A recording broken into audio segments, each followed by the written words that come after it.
Back benchers जो पीछे बैठे हैं आगे के सीट्स को आके ले लें। कम कम कम आ जाओ थोड़ा सा प्लीज। जितने दूर बैठोगे उतना डिस्कनेक्टेड फील करोगे। हम पीछे इसके लिए बैठते थे कि पीछे से भाग जाए, सबसे अच्छा वही रहता है। Humble request, thank you so much, good students.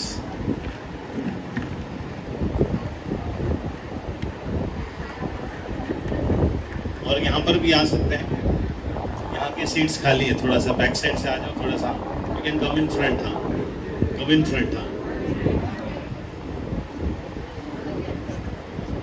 उड़ा दे। Great, thank you.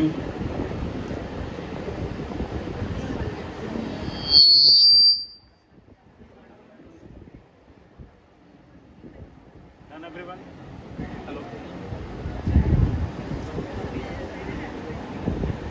hello, yes. So very good evening to all of you. Good evening.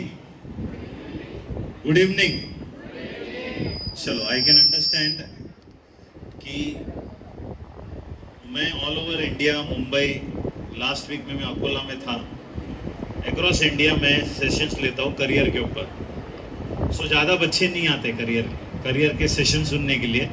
We have always seen very less students.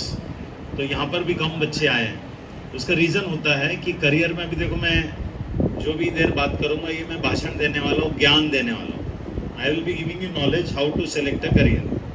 तो नॉलेज के लिए किसी के पास वक्त नहीं होता, नॉलेज के लिए किसी के पास वक्त नहीं होता। आज सुबह भी मैं एक सेशन लेने आया था कल्याण में, तो वहाँ पर सिर्फ 30 स्टूडेंट्स आए थे, जबकि 300 लोग को बुलाया गया। अगर यही डीजे पार्टी रखा रहता तो पीछे तक हाउसफुल होता, क्योंकि कुछ ही कम बच्चे होते हैं जिनको ऐसा समझ होती है कि नहीं यार आज के लेक्चर के लिए जाना चाहिए।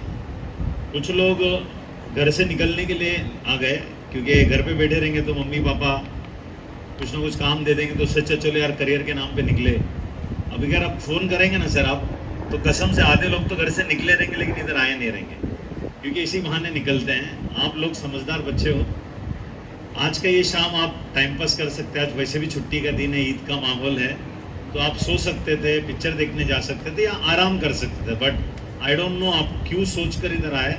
शायद there is something inside you which you want to understand कि करियर कैसा सेलेक्ट करना चाहिए। So we would like to hear it for you. Clap hands for yourself because you came being मतलब मेरा इंट्रोडक्शन जैसा जैसा सेशन चलता रहेगा तो वैसा वैसा मालूम पड़ेगा। उधर नाम के नीचे सर्टिफाइड ग्राफोलॉजिस्ट, टेडेक्स स्पीकर वगैरह सब लिखा हुआ है। I come all the way from Malad, Malvani, Mumbai के वेस्टर्न साइड में मैं रहता हूँ, और ये मेरे सेशंस लेने का काम है। I take lot of sessions on career. So career हमारे टाइम पे इट वाज वेरी इजी। हमारे टाइम पे करियर बहुत इजी था। 80 के ऊपर आएंगे तो क्या लेने का, साइंस लेने का। 60 और 80 के बीच में आए तो कॉमर्स लेने का, और 60 के नीचे आए तो आर्ट्स लेने का। सो वेरी सिंपल तब, यानी कि कोई कंफ्यूजन नहीं, कुछ भी नहीं। तो उस टाइम पे बहुत ही कम करियर ऑप्शंस होते थे, तो हमारे लिए करियर सिलेक्शन भी वाज वेरी इजी। परसेंटेज ले लिए, उस हिसाब से साइंस लेना है तो 80 के वो आएगा वही साइंस ले सकता था। ऐसा एक फिक्स्ड पैटर्न बन गया था। बट आज की तारीख में करियर 80 अबव 90 अबव के ऊपर नहीं है। इतना सारा ऑप्शंस है कि पूछो मत। लेकिन जितना ज़्यादा ऑप्शंस रहेंगे उतने ही ज़्यादा कंफ्यूजन भी रहेगा। यस, इधर पीछे, yes, thank you so much for coming. और यहाँ पर एक है ना, मैं जब सेशन लेता हूँ ना तो मेरा एक छोटा सा रूल होता है। अभी स्टेज पे बुला के मेरे को फेलिसिटेशन किया, और फिर सर ने बोला कि sir now the stage is yours, यानी कि मुझे बोला गया बोलने के लिए। तो अगर मैं जब बोलता रहूँगा और बीच में आप बोलोगे, इसका मतलब मेरे से ज़्यादा ज्ञान आपके पास है, तो फिर मैं उधर बैठ जाऊंगा, आप इधर आ जाना, मैं उधर बैठकर आपकी बात सुनूंगा। तो रूल नंबर 1 है, या फिर मैं बोलूंगा और आप लोग सुनोगे। रूल नंबर 2, आपको ज़्यादा आता है तो आप इधर आ जाना, मैं उधर बैठ जाता हूँ। और रूल नंबर 3, अगर ये दोनों नहीं करना है तो फिर द गेट इज ओपन ना, मतलब रास्ता एकदम खाली है। मुझे वही बच्चे चाहिए यहाँ पर जिसको ये सेशन सुनना है। क्लियर कट बता रहा हूँ। नहीं सुनना है तो बीच में बैठकर बात करेंगे, तो फिर उधर बाहर गेट के बाहर जाकर बात कर लो। तीनों में से सबसे बेस्ट ऑप्शन क्या है? तीसरा वाला, बाहर चले जाओ। सबसे बेस्ट ऑप्शन है, क्यों जबरदस्ती का पकने का यार इधर बैठकर। तो जिसको पकने का है तो बाहर जा सकते हैं, ऑप्शन अभी दे दिया। बीच में बात करोगे तो फिर मैं छोड़ता नहीं। ऑप्शन तो दे दिया ना, वही बच्चे बैठेंगे जिनको सुनना है, जिनको नहीं सुनना है दे कैन गो। ऐसा मान के चलते हैं कि आपको सुनना है और हम लोग सुनेंगे, ठीक है ना। एकदम ध्यान से, बहुत इंफॉर्मेटिव चीजें आपको आज मिलेगी। मैं ज़्यादा आर्ट्स में क्या है, साइंस में क्या है, कॉमर्स में क्या है, ये कम बात करूँगा। क्यों आर्ट्स लेना चाहिए, क्यों साइंस लेना चाहिए, क्यों कॉमर्स में जाना चाहिए, करियर क्या होता है, इसके ऊपर हम आज चर्चा करेंगे। सो बच्चे के लोग बेसिकली बच्चे लोग जो है कंफ्यूज रहते हैं, उनको समझ में नहीं आता करियर कैसा सेलेक्ट करना चाहिए। कंफ्यूजन किस चीज़ का होता है? कंफ्यूजन होता है सब्जेक्ट सिलेक्शन का, कौन सी सब्जेक्ट उनके लिए सही है, कौन सी फील्ड उनके लिए सही है।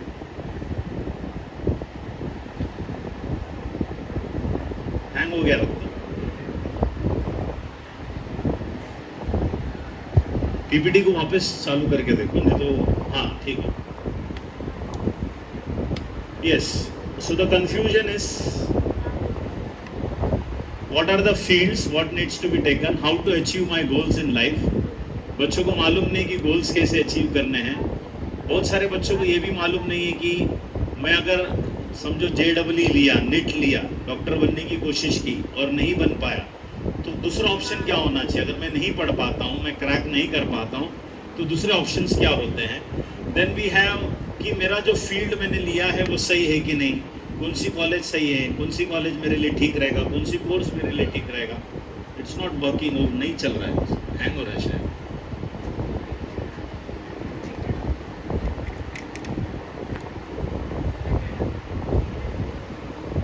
ठीक है, बहुत सारे बच्चे लोग हैं ना, PCM लूँ कि PCB लूँ, PCMB लूँ, सब चीज़ लूँ, मतलब वी डोंट नो। और बहुत सारे बच्चे कॉमर्स भी करते हैं, तो कॉमर्स में एक सब्जेक्ट आता है जैसे कि मैथ्स। बहुत सारे बच्चे मैथ्स से घबराते हैं और 10th के बाद सीधा मैथ्स छोड़ देते हैं। और कॉमर्स में एक सब्जेक्ट है जिसका नाम है SP, सेक्रेटरियल प्रैक्टिस। तो मैक्सिमम बच्चे मैथ्स इसके लिए छोड़ते हैं कि मैथ्स बेकार सब्जेक्ट है, उनको पल्ले नहीं पड़ता, और लोग SP ले लेते हैं 11वीं में। अभी 11वीं 12वीं SP करते हैं, मैथ्स छोड़ देते हैं। फिर डिग्री कॉलेज भी मैथ्स के बगैर करते हैं। और जब ग्रेजुएशन कंप्लीट होता है तो उसको ना MBA इन फाइनेंस करने का मन करता है, और 5 साल के बाद MBA इन फाइनेंस के एंट्रेंस एग्जाम में मैथ्स वापस आ जाता है। तो फिर उसको ऐसा लगता है काश मैंने मैथ्स लिया रहता तो अच्छा रहता। और 5 साल के बाद हमको 1 साल में, देखो 10th स्टैंडर्ड में क्या मैथ्स सिखाया हम लोग भूल गए अभी एग्जाम लिख कर आने के। तो 5 साल में मैथ्स क्या सिखाया कुछ मालूम ही नहीं रहता है, और बच्चे बहुत पछताते हैं कितने साल के बाद, 5 साल के बाद। उनको समझ में नहीं आता मैथ्स क्यों नहीं छोड़ना चाहिए, जबकि मैथ्स इजी सब्जेक्ट होता है, but somewhere what I am really going to do. बच्चे लोग को मालूम ही नहीं कि वो कर क्या रहा है। Am I sure about my route, how to choose the course and institute. And बहुत सारे बच्चे क्या करते हैं कि पेरेंट्स के एक्सपेक्टेशंस बहुत हाई है। पेरेंट्स के expectation, are my subjects appropriate and what are the expectations of the parents. Parents भी बहुत सारा एक्सपेक्टेशन रखते हैं। एक पेरेंट मेरे पास आया और बोला कि सर 2 लाख रुपया मैं साइंस में इसके ऊपर इन्वेस्ट कर रहा हूँ, ये कुछ करेगा कि नहीं। 2 लाख रुपया साइंस में इन्वेस्ट कर रहे हैं, क्योंकि सच बात है 2 लाख रुपए का सोना खरीदेंगे आज की तारीख में तो शायद कितना 2 तोला 3 तोला मिल जाएगा, और 10 साल के बाद बेचेंगे तो उसका 10 लाख रुपया वैल्यू हो सकता है। लेकिन तुमने 2 लाख पेरेंट्स से लिया और साइंस में चले गए या कॉमर्स में चले गए, CA बनने की कोशिश की और नहीं बने, वो पैसा तो वेस्ट हो जाता है। So expectation of the parents भी रहता है। तो करियर सेलेक्ट करते टाइम प्रीडोमिनेंटली बच्चे लोग क्या करते हैं, गलत करियर सेलेक्ट करते हैं। What are the mistakes which they make, पहले हम लोग वो स्टडी करेंगे कि हमसे मिस्टेक क्या होता है। Basic error while choosing a career. Basically काफ़ी सारे बच्चे कैसा करियर सेलेक्ट करते हैं, पेरेंट्स के प्रेशर के ऊपर। पेरेंट्स बोलता है कि ये करो तो ये करो, तो बच्चे फिर वो पेरेंट्स के प्रेशर के हिसाब से नहीं हमारे ख़ानदान में सब लोग CA ही बनते हैं, हमारे ख़ानदान में सब डॉक्टर ही बनते हैं, हमारे ख़ानदान में सब इंजीनियर ही बनते हैं, तो तेरे को भी इंजीनियरिंग ही करना है। तो वहाँ पे पेरेंट्स प्रेशर के हिसाब से करियर सिलेक्शन होता है। इट्स नॉट वर्किंग, ये चल नहीं रहा है साहब। टेक्नोलॉजी फेल होता है जब भी उसकी ज़रूरत होती है, ठीक है। सो देखो, to choose a profession stream that parents are forcing, तो पेरेंट्स के हिसाब से करियर नहीं सेलेक्ट करना है। काफ़ी सारे बच्चे जो होते हैं फ्रेंड्स के हिसाब से करियर सेलेक्ट करते हैं। Friends, to choose the same stream as your friends are choosing. Predominantly बच्चे लोग के जो दोस्त लोग होते हैं, अभी समझो मेरा कोई फ्रेंड है, तो मैं पूछता बेटा क्या बनोगे 10th स्टैंडर्ड के बाद, तो दोस्त को पूछता है तू क्या करने वाला, तू कॉमर्स कर रहा है तो मैं भी कॉमर्स करूँगा। प्रीडोमिनेंटली फ्रेंड्स का दुम पकड़कर बच्चे लोग जाते हैं, और इतना डेंजरस करियर सिलेक्शन होता है ना कि पूछो मत। मेरा फ्रेंड जिधर जाएगा मैं भी उधर ही जाऊंगा। करियर ऐसे सेलेक्ट नहीं किए जाते, फ्रेंड्स के हिसाब से करियर सेलेक्ट नहीं करते। 10th स्टैंडर्ड तो हम लोग ने फ्रेंडशिप में तो बर्बाद कर ही दिया है। मैक्सिमम बच्चों की जो बर्बादी होती है दोस्ती से होती है। देख लेना, जब भी तू पढ़ने बैठेगा ना, तेरा दोस्त आएगा तुझे डिस्टर्ब करेगा, चल खेलने जाते घूमने जाते, तो तू बोलेगा मेरा पढ़ के नहीं हुआ, तो इमीडिएटली वो क्या बोलता है, मैं भी नहीं पढ़ा बे। फिर दोनों बेशरम ताली बजाते तीसरे के घर पे जाते, तीसरा बेचारा पढ़ता रहता है, फिर लोग आवाज़ देंगे चल खेलने जाते घूमने जाते, तो तू बोलेगा मेरा पढ़ के नहीं, और हम लोग भी नहीं पढ़े बे। और तीनों बेशरम पूरा उल्लासनगर का भ्रमण करेंगे, वो पहला वाला 83, तुम्हारा बेटा 63, और तीसरा वाला 43। मैंने बच्चों को दोस्ती यारी में अपने करियर को बर्बाद करते हुए देखा है। फ्रेंडशिप में, हाँ तू क्या कर रहा है, मैं भी तेरे पीछे पीछे जाऊंगा, उसके पीछे इसके पीछे। देखो मेरे भी फ्रेंड्स लोग थे, हम लोग 33 स्टूडेंट्स थे 10th स्टैंडर्ड में। 33 लोग ने अलग अलग करियर सेलेक्ट किया, लेकिन हर महीना हम लोग मिलते हैं आज भी, आफ्टर 25-35 लॉन्ग ईयर्स। हाँ, हम लोग का एक दिन फिक्स होता है 4th सैटरडे शाम को, हम सभी दोस्त लोग फ्रेंडशिप, जो हमारा बचपन, फ्रेंडशिप अच्छी बात है, लेकिन करियर वही करेंगे जो मुझे पसंद है, मेरे दोस्त को पसंद है, वो करियर करने जाएंगे। फ्यूचर में तेरा ये दोस्त तुझे नौकरी ढूंढने के लिए तेरे साथ चलकर आने वाला नहीं है, और तेरा ये दोस्त तेरे नौकरी के लिए वो इंटरव्यू नहीं दे सकता है, इंटरव्यू तो तुझे ही देना है। तो फ्रेंडशिप एक हद तक ठीक है, करियर सिलेक्शन में फ्रेंडशिप जो है दोस्ती यारी से नहीं हो पाती। और बहुत सारे बच्चे जो होते हैं ना, मॉब मेंटालिटी की तरफ जाते हैं। What is mob mentality? सब लोग जो करेंगे हम भी वही करेंगे। आज की तारीख में सबसे ज्यादा किसका डिमांड चल रहा है? हर जगह पे किस चीज की आवाज निकल रही है? हर जगह पे करियर किस में बनना चाहिए बताओ?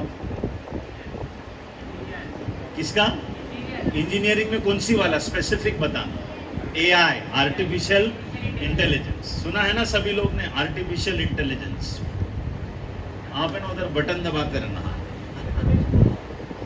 To follow the crowd, artificial intelligence का जमाना चल रहा है, तो सबको क्या लगता है, नहीं यार मेरे को भी डेटा साइंस में जाना है, मेरे को भी आर्टिफिशियल इंटेलिजेंस में जाना है। मैं मना नहीं करता। आज की तारीख में मेरे दोस्तों, AI के एक बहुत बड़े ट्रेनर के साथ मैं काम करता हूं। एक दिन में 27,000 एप्स बन रहे हैं। कितने? पर मंथ नहीं, पर डे। एक दिन में इतने सारे एप्स बन रहे हैं। तो बाय द टाइम इसमें से जो भी AI वाले करके पूछेंगे, तब तक तो इतने ऐप्स बन गए रहेंगे कि तेरे पास कुछ काम बचेगा नहीं। और तू AI में क्यों जाएगा? चलो यार दुनिया जा रही है तो हम भी जाएंगे बोलकर उसमें घुस जाएंगे। ये डेंजरस होता है। ट्रेन में तो सभी लोग ट्रैवल करते ही हैं। आप लोग सेंट्रल में ट्रैवल करते हो, हम लोग वेस्टर्न में ट्रैवल करते हो। ट्रेन में ना 3 लोग बैठने की प्रथा नहीं है, 3.5 लोग बैठते हैं। 3.5 मालूम है ना? चौथा वाला आधा बैठता है। तो मालूम अंदर घुसने के बाद ऐसा अंदर घुसते हैं, फिर पूछते ना किधर जा रहे हो, ऐसा हम लोग पूछते हैं ट्रेन के अंदर। क्यों पूछते? ताकि वो उठे तो मैं बैठ पाऊँ। तो मैं वेस्टर्न लाइन में एक बार ट्रैवल कर रहा था, ट्रेन के अंदर घुसा और मैंने इसको पूछा किधर जा रहे हो, तो बोलता अंधेरी। दूसरे को पूछा किधर जा रहे हो, बैंड्रा। तीसरे को पूछा किधर जा रहे हो, तो बोले काम पे। किधर जा रहे हो? बोले काम पे जा रहे हो। शाम को 5:30 बजे वापस आया मैं, वापस ट्रेन में घुसा, तो फिर मैंने वापस पूछा किधर जा रहे हो, बोरीवली। किधर जा रहे हो, दहीसर। किधर जा रहे हो, घर पे। 6:45 बजे बच्चों को पूछा किधर जा रहे हो, स्कूल। मुंह लटके हुए रहते हैं बच्चों के सुबह स्कूल जाने के लिए। 1 बजे घर पे, 3 बजे ट्यूशन, 6 बजे घर पे। अभी इंडियंस लोग की एक बुरी आदत होती है, सवाल कंप्लीट करने के पहले ही जवाब दे देते हैं। एक्चुअली मेरा सवाल किधर जा रहे हो, ताकि वो उठे और मैं बैठे, था ही नहीं। मेरा सवाल था किधर जा रहे हो जिंदगी में। सवाल क्या पूछा मैंने? बोलो क्या पूछा मैंने? किधर जा रहे हो जिंदगी में। वापस पूछा मैंने, सब बैठे थे ना, अंधेरी, बैंड्रा, काम पे। मैंने पूछा किधर जा रहे हो जिंदगी में। सबको पूछा किधर जा रहे हो जिंदगी में। मालूम नहीं सर, सब जा रहे तो हम भी जा रहे। Mob mentality. एक को पूछा जी क्यों रहा है, सर सुबह उठ के देखा मरा नहीं, चलो आज जी लेते। सब लोग क्या करते हैं, अब दुनिया जो करती है वो करते हैं और वहां पर गड़बड़ हो जाता है। एक एग्जांपल देता हूं मैं आप लोग को। हमारे टाइम पे 1997 की बात है, हमारे टाइम पे एक बहुत बड़ी इंडस्ट्री का बूम आया था और इंडस्ट्री का था एयर इंडस्ट्री। कौन सी इंडस्ट्री? Air industry. सभी लड़का लड़कियों को एयर इंडस्ट्री में जाना था, क्योंकि क्या हो गया था, सरकार ने प्राइवेट एयरवेज को चालू करने का मौका दिया। तो jet Airways, Deccan Airways, Kingfisher Airways, आपने सुना है कि सब दुनिया भर का प्राइवेट सेक्टर चालू। तो उस टाइम पे ना एक कोर्स आता था आईटा, तो 4.5 लाख रुपया कोर्स था। सभी लड़कियों को तो एयर हॉस्टेस ही बनना था। सॉरी, एयर हॉस्टेस नहीं, एयर हॉस्टेस। ओहो, मैं समझा एयर हॉस्टेस बनना था उनको। तो air hostess, cabin crew, 4.5 lakh रुपए का सब लोग ने कोर्स किया और सब भागे उस इंडस्ट्री में। सब मतलब हर दूसरा तीसरा एयर इंडस्ट्री। और 45,000 उस जमाने में सैलरी थी, 45,000। क्या हो गया, 10 साल के बाद किंगफिशर बंद, डेक्कन एयरवेज बंद, जेट एयरवेज बंद, सब प्राइवेट कंपनी बंद हो गई। और फिर आधा से ज्यादा लोग को कंपनी से निकाल दिया गया। आज सब होटल में रिसेप्शन का काम कर रहे हैं, सबको निकाल। अच्छा, लेकिन इंडस्ट्री पूरी बंद हो जाती है क्या? एरोप्लेन उड़ते नहीं है क्या? उड़ते हैं। अभी सभी बच्चे लोगों को इस उम्र में मैं एक बहुत ही इंपॉर्टेंट चीज बता रहा हूं। हर इंडस्ट्री ना ऊपर भी जाती है और फिर नीचे आती है। ऊपर जाती है, इसको कहते हैं डिमांड एंड सप्लाई। आज किसका डिमांड है? आर्टिफिशियल इंटेलिजेंस का। तो सप्लाई ज्यादा है, कुछ साल के बाद उसका डिमांड कम हो जाएगा, तो सप्लाई कम हो जाएगा, तेरे को उठा के फेंक देंगे। रखेंगे किसको? जो उसका मास्टर है उसको रखेंगे, जो गधे हैं उनको निकाल देंगे। सो मॉब मेंटालिटी के हिसाब से अपने को करियर सेलेक्ट नहीं करना है। कुछ लोग को ऐसा लगता है कि गवर्नमेंट जॉब्स, फॉरेन एजुकेशन, वहीं पे करियर है। Sir next slide. Foreign job में ही, अब्रॉड में है। नेक्स्ट स्लाइड दिखा देंगे सर, ठीक है ना। कुछ लोग को ऐसा लगता है कि गवर्नमेंट में ही करियर है। ये सब करियर नहीं है, this is not career. Friend को पूछ के किया, पेरेंट्स को पूछ के किया, पड़ोसी के पूछ के किया, हमारे एरिया में यही लोग सबसे ज्यादा करते हैं। This all are not careers my friends. Next. So what is a career? मैं अभी आपको बता, नेक्स्ट स्लाइड बताएंगे what is a career. Career कैसा बनाना चाहिए, सब लोग ध्यान से सुनेंगे। मेरे पड़ोस में ना, नेक्स्ट स्लाइड, मेरे पड़ोस में ना एक लड़का 58% लाया, मेरे पास भागकर आया और मुझे बोला कि ब्रजेश सर मुझे ना साइंस लेना है। मैं बोला 58 लाया, साइंस मत ले। उस जमाने में 58 वालों को हम लोग एनकरेज नहीं करते थे साइंस लेने के। उसने मेरी बात नहीं सुनी और उसने साइंस लिया। साइंस लेके उसने 12th स्टैंडर्ड में 78 लाया। मैं हैरान हो गया, मैं बोला 10th में 58, 12th में 78 कैसा आया तुझे? तो उसने बोला सर भाई आपने ना मेरा मार्क्स नहीं देखा था, लैंग्वेजेस में मुझे कम मार्क्स थे लेकिन मैथ्स एंड साइंस मेरा बहुत अच्छा था। तो उसने साइंस लिया, 78 लाया 12th में। No engineering, no medicine, pure science किया, बीएससी फिजिक्स, फिर एमएससी फिजिक्स, फिर पीएचडी इन फिजिक्स, और आज बाबा एटॉमिक रिसर्च सेंटर में रिसर्च साइंटिस्ट है। अभी उसका स्टाइपेंड बोलते हैं, स्टाइपेंड मतलब अभी तक तू जॉब पे लगा नहीं है, उसके पहले जब रिसर्च करता रहता ना, उसका स्टाइपेंड 80,000 रुपीज उसको हर महीना सिर्फ स्टाइपेंड मिलता 80,000 का। अभी कुछ सालों के बाद उसका पीएचडी लग जाएगा और अभी वो डॉक्टर भी बन जाएगा, साइंटिस्ट भी बन जाएगा, रिसर्च साइंटिस्ट। तो सोचे ना 58% वाला क्या बन जाता है? Research scientist in BRC. Career मतलब क्या? आप ही के सेंट्रल साइड में एक बंदा स्टेशन के बाहर वड़ा पाव बेचता था। वड़ा पाव बेचते, टोपी पहनता था, गमछा लगाता था, और वड़ा पाव बेचते वो बोलता था कि ऑल ओवर महाराष्ट्र में मेरे वड़ा पाव के 100 स्टॉल रहेंगे, सेंट्रलाइज किचन होगा, हर जगह से वड़ा पाव एक ही जगह से बनकर सब जगह जाएगा, हर जगह पे वड़ा पाव का टेस्ट सेम रहेगा, मेरे अंडर में 200-300 लोग काम करेंगे, 500 करोड़ से ऊपर मेरा एम्पायर रहेगा। ऐसा उधर पे एक वड़ा पाव का स्टॉल लगाते ये बात करता रहता था। तो जब ये बात करता तो लोग उसका मजाक उड़ाते थे, क्योंकि कोई भी बड़ा बात करेगा तो लोग उनका मजाक ही उड़ाते हैं। तो लोग उसका मजाक कैसा उड़ाते थे और बोलते थे कि गोली मत दे। गोली मत दे मतलब फालतू की बात मत कर, बम्बैया लैंग्वेज में फालतू की बात है, चले राग मत दे, गोली मत दे, ऐसा लोग बोलते थे उसको। तो इसने क्या किया मालूम है? ऐसा करते करते उसने अपने ब्रांड का नाम ही गोली वड़ा पाव रखा, और आज महाराष्ट्र में 100 के ऊपर स्टॉल है, 500 से ज्यादा लोग उसके अंडर में काम करते हैं। IIM Indian institute of management में जाकर MBA के बच्चों को बिजनेस कैसा चलाना चाहिए उसके ऊपर भाषण देता और खुद 10वीं फेल है। सच बता रहा हूं। तो सबके दिमाग में क्या आएगा? चलो यार हम लोग भी उल्लासनगर में पापड़ी उसका धंधा लगाते हैं। मैं वो नहीं कह रहा हूँ कि उसका धंधा लगाओ, मैं ये नहीं कह रहा हूँ कि वड़ा पाव बेचो। मैं एक चीज बता रहा हूँ, ये 10वीं फेल होने के बावजूद भी उसके अंदर बिजनेस करने का एक्यूमेंट था, भले 10वीं फेल था, उसके अंदर बिजनेस करने का एक्यूमेंट था, उसने अपना करियर बनाया। दूसरा बंदा 58% लाने के बावजूद भी उसके अंदर साइंटिफिक एटीट्यूड, साइंटिफिक रिसर्च का एक्यूमेंट था। एक्यूमेंट मतलब काबिलियत बोल सकते हैं। और उसने बराबर साइंस में क्या बेस्ट कर सकते हैं, पीएचडी कर दिया, रिसर्च कर दिया। तो करियर मतलब क्या होता है? करियर दोस्त को पूछ के, पड़ोसियों को पूछ के, माँ बाप को पूछकर, टीचर्स को पूछकर नहीं किया जाता। करियर मतलब क्या, और मैं जो बोलूंगा ये लाइन आपको लाइफ टाइम याद रखना है और रिपीट भी करना है।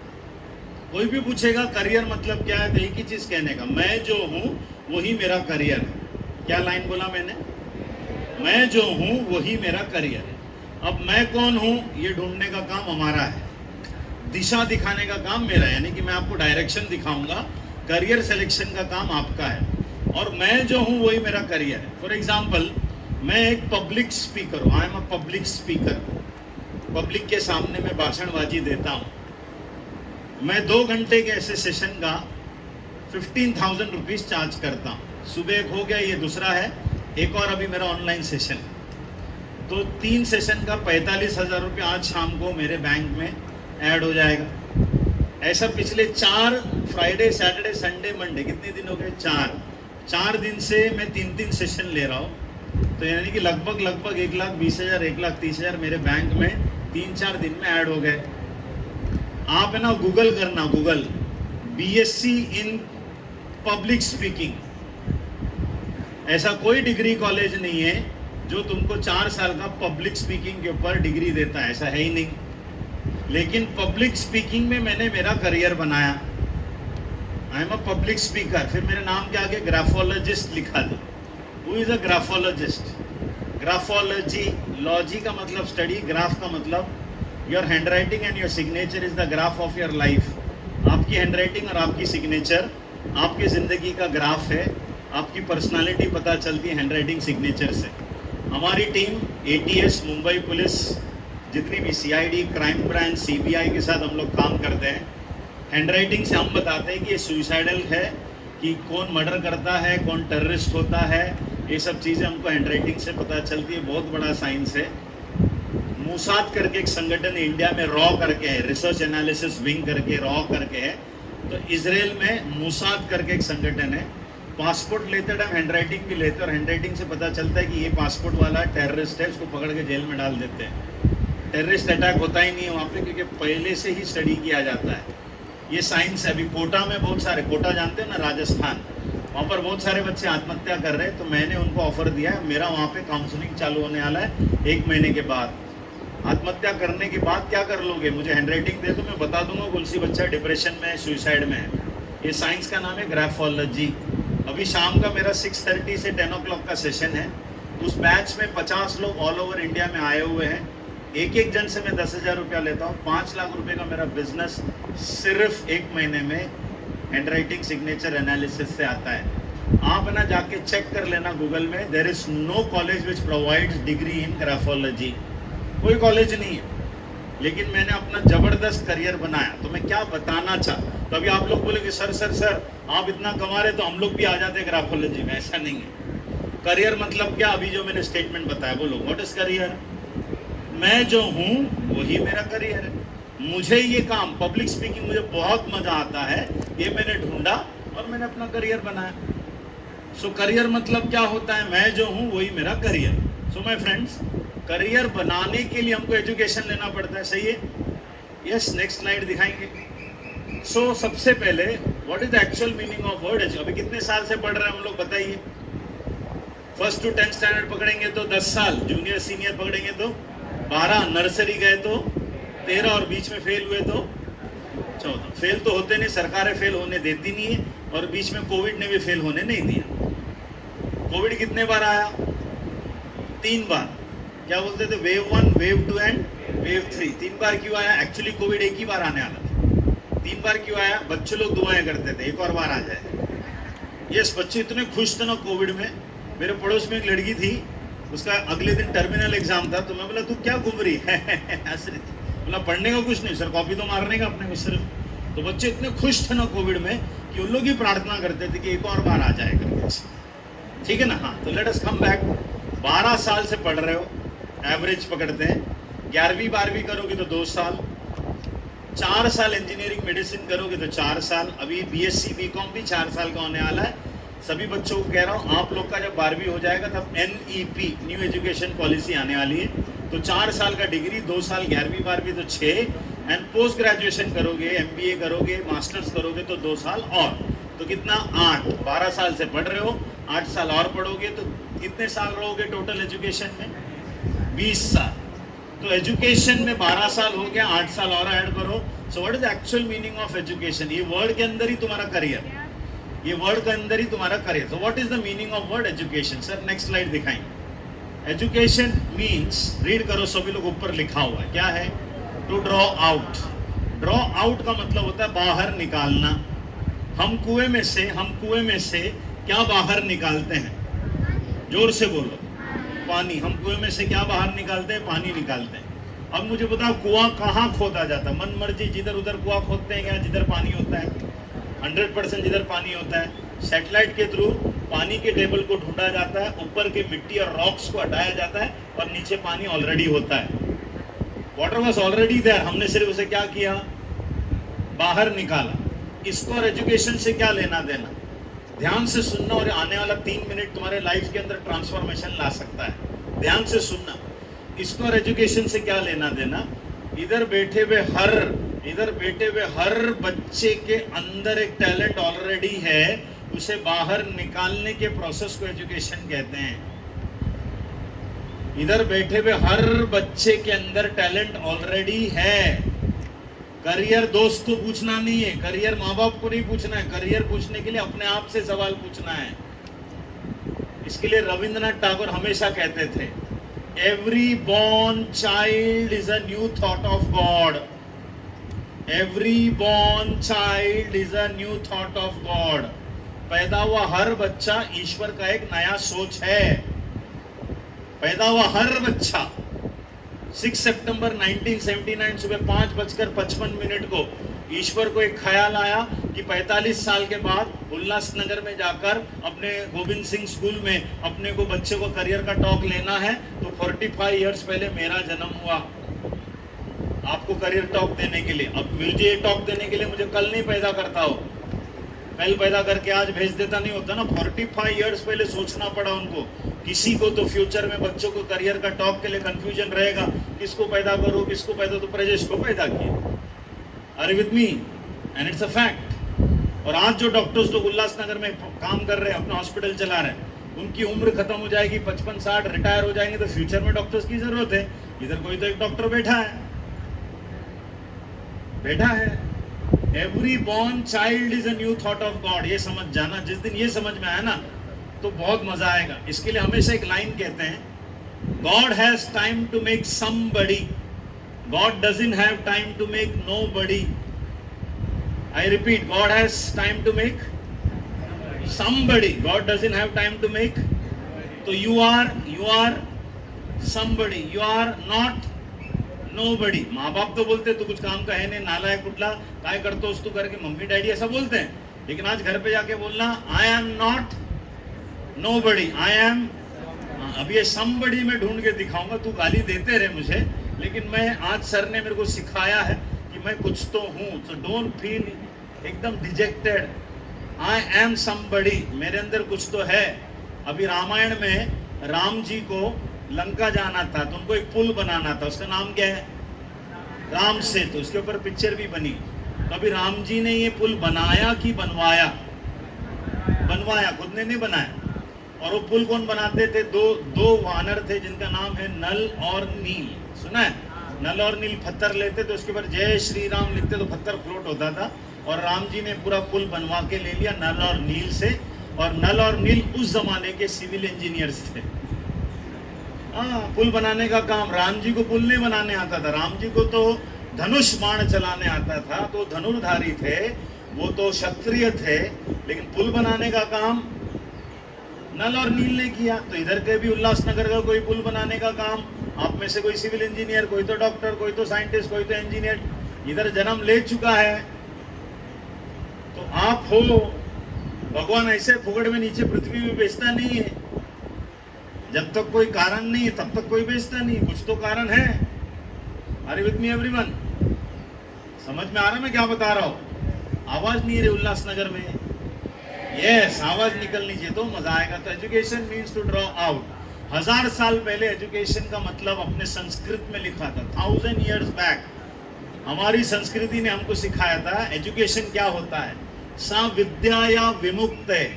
एजुकेशन वो होता है जो हमको आजादी दिलाती है, गुलामी नहीं।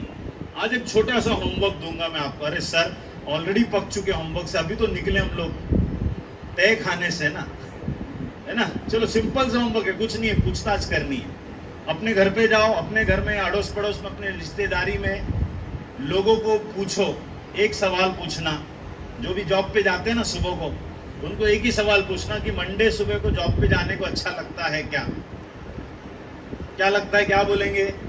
नहीं, पूछने की भी जरूरत नहीं, अभी डिक्लेयर कर दो। 95% of the people in India and in the world, specially in India, world में नहीं है, वर्ल्ड में समझदार लोग होते हैं, इंडिया में 95% ऑफ द पीपल को मंडे सुबह को जॉब पे जाने को घंटा लाता है। उसको कहते हैं मंडे मॉर्निंग ब्लूज। सबसे ज्यादा एक्सीडेंट मंडे सुबह को, सबसे ज्यादा ट्रैफिक जाम मंडे सुबह को। क्यों? सब लोग गुस्से से निकलचे, मायला जायचं आहे आपल्याला कामावरती, ट्रेन में मारामारी मंडे सुबह को। आज मंडे है लेकिन छुट्टी का दिन है, लोग खुश होते हैं, लेकिन लोग गुस्से में भी थे। क्यों? गुड़ी पाड़वा का एक छुट्टी छूट गया यार, साला संडे को आ गया ये। ऐसे हाँ, मतलब इतना गुस्से से निकलते ना। अब सोचो मंडे सुबह को बच्चों को पूछो स्कूल जाने को अच्छा लगता है क्या? सिर्फ शरीर पहुंचता है, आत्मा घर पे रहती है। मुंह लटका के कब्रिस्तान से निकलते बच्चे स्कूल जाने के लिए मंडे सुबह को। और इसी बच्चे का ना अगर पिकनिक रख देवे तो माँ कसम, ऐसा रात को बैग पैक करेगा, कौन सी चड्डी, कौन सी बनियान, क्या पहनना है, कौन सी ये रखना है, वो रखना है। और अगले दिन स्कूल रहेगा ना तो कंपास बॉक्स नहीं लेके जाएगा। पिकनिक के दिन 4:30 बजे बेशरम उठेगा, 6:30 बजे स्कूल के बाहर जाके खड़ा रहेगा, बस नहीं आली अजून। और अगले दिन स्कूल रहेगा तो माँ कसम उठाना पड़ता है, उठना। ऐसे बच्चे होते हैं। अभी ऐसे जो बच्चे होते हैं जिनको मंडे सुबह को स्कूल जाने को घंटा लाता है, ये कहां से करियर बनाएंगे? एपीजे अब्दुल कलाम जी अगर आज जिंदा होते और उनको मैं बोलता मंडे सुबह को तुमको बच्चों को साइंटिफिक एटीट्यूड पे टॉक देना उनको घंटा लाता। सचिन तेंदुलकर को बोलते हैं मंडे सुबह को क्रिकेट मैच है पाकिस्तान के साथ या ऑस्ट्रेलिया के साथ, घंटा, अरे मंडे को घंटा लाता है रे तू, रोहित शर्मा तू खेल ले, मैं नहीं खेलूंगा, ऐसा बोलते हैं क्या कोई? धीरूभाई अंबानी आज जिंदा होते, लता मंगेशकर जी आज जिंदा होती और उल्लासनगर के बहुत बड़े ऑडिटोरियम में अगर एक सिंगिंग कंसर्ट रखना होता तो उनको घंटा लाता? आता कि नहीं आता? नहीं आता ना, क्योंकि वो लोग विमुक्त लोग हैं। वो लोग वही चीज कर रहे हैं जिसके लिए वो लोग बने हैं। और हम लोग क्या करेंगे? किसी और की बात, अरे यार ये फील्ड अच्छा है, वो फील्ड अच्छा है। मेरे हिसाब से ये होगा आपके साथ भी अगर तुमने अपने तरीके से जो भी तरीके से करियर सेलेक्ट किया। डेंजरस है। सा विद्या या विमुक्त है, वही करियर करना चाहिए जिसके लिए तुमको मजा आता है। आज मंडे है, आज ईद का दिन है, छुट्टी का दिन है। मैंने सर को बोला कि सर मैं आ रहा हूँ इधर कल्याण में, दूसरा ऑप्शन है नहीं, गुड़ी पाड़वा में रखोगे तो मैक्सिमम बच्चे नहीं आएंगे, तो आज मैं आ रहा हूँ। आज दिन भर में मंडे होने के बाद भी मेरा 3 सेशन है और आपको ऐसा लगता है मेरे को घंटा ला रहा है? कौन उठकर आएगा मलाड से यहाँ तक? लोग यहाँ से उठकर नहीं आए, देखो यहाँ पे, और मैं तो मलाड से उठकर आ रहा हूँ। और आज रात को 10:15 बजे मेरा सेशन कंप्लीट हो गया, 12:30 बजे मैं पहुंचूंगा। और अगले दिन कल मेरा थाना में सुबह को 9 बजे का फिर से मीटिंग, यानी कि 2.5 घंटा जाऊंगा, 2.5 घंटा वापस आऊंगा। लेकिन मैं तो आऊंगा, बीमारी मेरे पास आती है, सर्दी खांसी जुकाम, बोलता है ब्रजेश सर सैटरडे संडे को आओ क्या? मैं बोला नहीं यार, सैटरडे संडे को तो मेरा सेशन है। मंडे को आओ क्या? मंडे को यार उल्लासनगर में सेशन है। कल आओ क्या? कल तो थाना में मीटिंग है। तो बीमारी पूछते मैं आऊँ कब? तो आ मत, क्योंकि मेरे लक्ष्य बहुत बड़े हैं। जिसके लक्ष्य बड़े होते हैं, जिनका करियर खुद से किया जाता है ना, वो कभी बीमार भी नहीं पड़ते। और मंडे सुबह को जिसको भी कंटाल आता ना जॉब पे जाने, उसी को आर्थराइटिस, डायबिटीज, ब्लड प्रेशर, दुनिया भर की सब बीमारियां होती हैं, बिकॉज गुस्से से निकलते हैं घर से। आज काम वाला ऐसा है ना, कंटाल आता। 5 दिन दिवाली की छुट्टी मिलती है, क्या खुश होते हैं। और भाव दूज का दिन होता है ना, इतना समूह होता है, कल से काम पे जाना है। करियर ऐसा नहीं बनता मेरे दोस्तों। अभी सुनो, आप में से कितने सारे बच्चे सच में सक्सेसफुल करियर बनाना चाहते हैं? How many of you want to make successful career? ठीक है ना? उठे। अभी इसमें भी देखो सब लोग एक दूसरे को पूछ रहे हैं, एक दूसरे को बात कर रहे हैं। ये वही है, मैं बोला ना, friendship. Put your hands down. अब इसमें देखो बहुत सारे जन का हाथ ऐसा है, क्या मालूम बनेंगे कि नहीं, फेफड़े में कॉन्फिडेंस नहीं है, देखो आधा टूटा हुआ। और मैक्सिमम लोग को मैंने देखा, करियर सक्सेसफुल बनाना है तो इधर उधर देख रहे हैं, दूसरे हाथ ऊपर कर रहे हैं, क्या तू कर रहा है क्या? तो एक बार ऐसे ही मैं सेशन ले रहा था, 2 दोस्त लोग बाजू में बैठे थे, ऐसे उधर पे सब बैठे हैं। तो मैंने पूछा सक्सेसफुल होना है? तो बाजू वाले पूछ रहे, हो रहा है ना? हाँ चल हाथ ऊपर कर। तो इसने भी हाथ ऊपर किया, इसने भी हाथ ऊपर किया। फिर थोड़ी देर के उसने हाथ नीचे कर दिया, बोले साले तेरे भरोसे किया था यार मैंने हाथ ऊपर। करियर सब बाजू वाला। वापिस से पूछ रहा हूँ, how many of you want to make successful career? हाँ, ये धमाल मजा होना चाहिए, स्ट्रेट हैंड होना चाहिए, एकदम straight. Put your hands down. अभी देखो करियर कौन बनाएगा, सुनो इधर। करियर उसी का बनेगा जो अपने आप को स्टूडेंट नहीं लर्नर कहेगा। क्या कहेगा? लर्नर। अभी सुनो सब लोग ध्यान से, 5 मिनट इतना पावरफुल चीज बता रहा हूं कि आपका जिंदगी चेंज हो जाएगा। वरना ना मेरे दोस्तों, ये लेक्चर खत्म होने के बाद आप इधर बैठ के बुला रहे यार कब ये कट्टप्पा अपना भाषण खत्म करेगा, कब हम लोग घर पे जाएंगे, कब खाना खाएंगे, क्या फालतूगिरी, क्या बुला लिया सर। वो मैडम का थोबड़ा देखकर मैं आया, वरना मेरे को आने पीने का कुछ नहीं था। ऐसा था, गुस्से से आते कुछ लोग, दिल से आते। लेकिन ठीक है मेरे दोस्तों, मैंने पहले बोला ना, मेरा ये लेक्चर आप नहीं भी सुनोगे तो मेरे बैंक में तो आज 45,000 रुपये ऐड हो गया रहेगा। तेरे बैंक में फ्यूचर में ये पैसा ऐड हो जाए, इसके लिए मैं आया हूँ, to be very frank and honest. 2007 में ना मेरे दोस्तों एक मोबाइल कंपनी थी जिसका नाम था नोकिया। नोकिया करके एक मोबाइल कंपनी थी जो मार्केट पे राज करता था। मार्केट पे राज, 100 में से 70% मोबाइल फोन्स नोकिया के होते थे।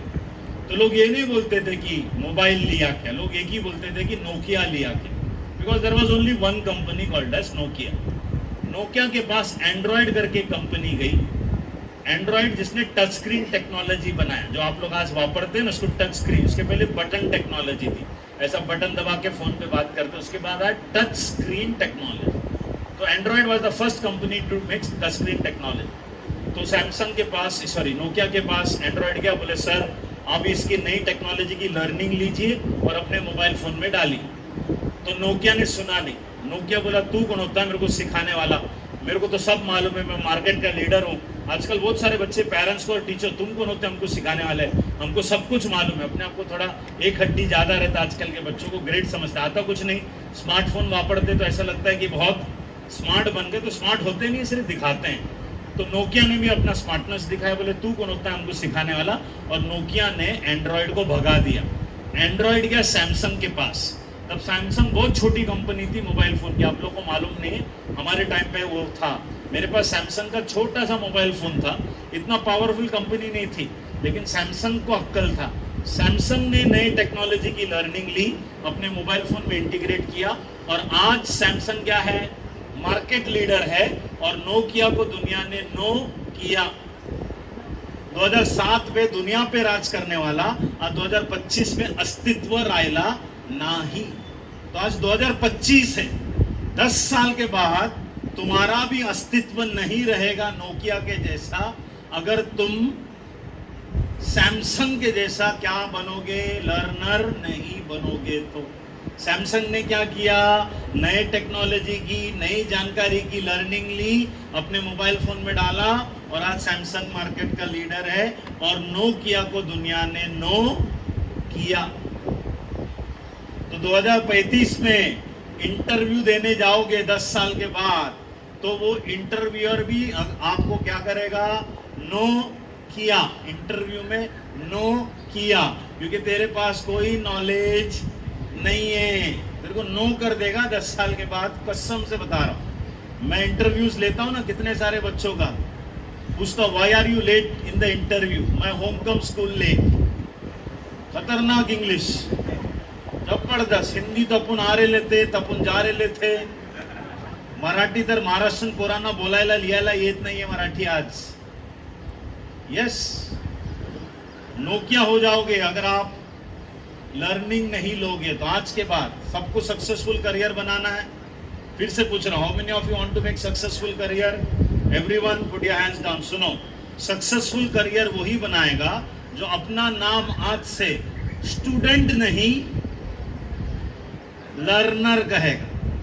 स्टूडेंट कौन होता है? स्टूडेंट कौन होता है बताता हूं. स्टूडेंट कौन होता है? जो सुबह माँ बाप को स्कूल कॉलेज जाने के लिए उठाना पड़ता है, ये स्टूडेंट होता है. स्टूडेंट कौन होता है? उठ रहा हूं ना, जा रहा हूं ना, पढ़ रहा हूं ना. फिर क्लासेस से आएगा, बैग फेंकेगा, अभी तो आया ना. स्टूडेंट कौन होता है? स्टूडेंट कौन होता है? जिसमें स्कूल में क्लासेस में टीचर्स लोग फोन करके पूछते हैं, बेटा तेरा फिजिक्स का लेक्चर था, किधर है तू? ये स्टूडेंट है कसम से. This are students. लर्नर कौन होता है? जिसको माँ बाप को उठाने की जरूरत नहीं पड़ती है. सक्सेस तुझे चाहिए है ना, सक्सेस तुमको चाहिए, और कोई और याद दिलाए, कोई और उठा रहा, बेटा सक्सेसफुल नहीं होना है, उठ नहीं रहा है, पढ़ क्यों नहीं रहा है, कोई और याद दिला रहा है. सक्सेस तुझे चाहिए. You want to be successful and someone else is reminding to get up. नहीं होगा. अगर है ना कोई ब्लैंक पेजेस है ना स्कूल में पड़े हुए, लेकर आओ, ये लाइन लिख लेना, मैं साइन करके डेट डाल के मार्क करके दूंगा. क्या है लाइन? इसमें से जो भी बच्चे लोग को आज से घर में और क्लासेस में माँ बाप को और टीचर्स को बोलना पड़ा बैठ के पढ़ बेटा, तो इसका मतलब एक भी बच्चा कामयाब नहीं होगा. जबरदस्ती का हाथ ऊपर किए थे, I want to be successful, है ना. सच में सक्सेसफुल होना है तो आज के बाद घर पे और क्लासेस में टीचर्स को और पेरेंट्स को बोलने की जरूरत नहीं पड़नी चाहिए. क्या कर रहा है तू, कब किताब उठाएगा, कब पढ़ेगा. मार्क माय वर्ड, 10 साल के बाद ये काले से इंसान को आप याद रखोगे, सच में याद रखोगे. बोले यार इसने बोला था. मेरी बातें ना बहुत सच्चाइयां हैं, इसके लिए कड़वी लग रही है. उधर पे बैठ कर रहे यार ये तो हमको आईना दिखा रहा है. ये तो सच में, इसके लिए तो मैं बोला, काफी सारे बच्चे मेरे लेक्चर में ना बहुत परेशान हो जाते, यार ये तो हमारी इज्जत उतार रहा है. हाँ सच में कड़वी है लेकिन सच्ची बात है. लर्नर बनना पड़ेगा. लर्नर. मैं सच में बच्चों को पूछता हूँ, इंग्लिश हिंदी मराठी क्यों पढ़ते हो? एग्जाम में है. मैथ्स एंड साइंस क्यों पढ़ते हो? ये जल्लाद लोग आके पढ़ाते रहते हैं. इतने में मैं टीचर्स लोग को पूछता, तुम क्यों पढ़ाते हो? पोर्शन में है. टीचर्स लोग पोर्शन में है बोलते. मेरा एक फ्रेंड, ध्यान से सुनना और आगे बढ़ते हैं. मेरे एक फ्रेंड है ना, इंग्लिश, मेरा भी इंग्लिश अच्छा, उसका भी इंग्लिश अच्छा. वो लेटर राइटिंग सिखाते, फॉर्मल इनफॉर्मल लेटर सिखाते हैं. ये सिटी बैंक करके एक बहुत बड़ी बैंक है, अमेरिका की बैंक, इंडिया में भी है, उसमें लगा, सिटी बैंक में लगा. उसका इंग्लिश अच्छा था, मेरा भी इंग्लिश अच्छा था. उसका इंग्लिश, वो ना लेटर ड्राफ्टिंग करता था, informal letters, formal letters customers को. तो कंपनी की इसके ऊपर नजर गई, यार इसकी ड्राफ्टिंग बहुत अच्छी है. उसको HNI क्लाइंट्स दिए, हाई नेटवर्क इंडिविजुअल. फिर NRI क्लाइंट्स दिए, नॉन रेसिडेंशियल इंडियंस लोग का क्लाइंट्स दिया.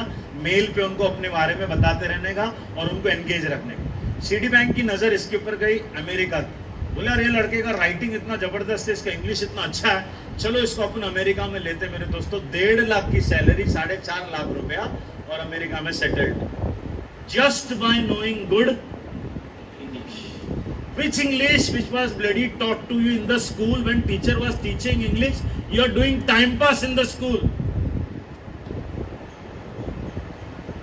Shameless bones. मतलब टीचर सिखा रही है Hindi, English, Marathi, maths and science तेरा अच्छा रहेगा ना मेरे दोस्तों, तो तू ISRO में दिख सकता है. आदित्य 3 जब लॉन्च होएगा ना, तो तू उसका टीम का हिस्सा बन सकता है. और तेरी मम्मी घर पे से बोलेगी, ये जो लड़का है, जो लड़की खड़ी है ना, मेरा बेटा है, मेरी बेटी है ISRO में. इतना बड़ा, माय फ्रेंड्स, आने वाला 25-30 साल इंडिया के लिए जबरदस्त है, because India is a developing nation. ING है, ING, डेवलप्ड नहीं है।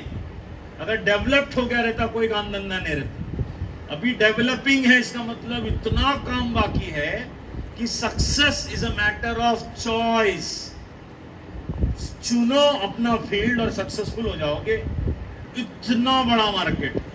आज टेस्ला क्यों आ रहा है इंडिया में? सब बड़े बड़े कंपनियां इंडिया में क्यों इन्वेस्ट कर रही है? बड़ा पोटेंशियल मार्केट है और इंडिया में यूथ लोग सबसे ज्यादा है। चाइना नहीं जा रहे, क्योंकि चाइना में पूरी आबादी अभी बूढ़े लोग की होने वाली है और इंडिया में पूरी आबादी यंगस्टर्स की होने वाली है। और कंपनीज को कौन लगते हैं? यंगस्टर्स।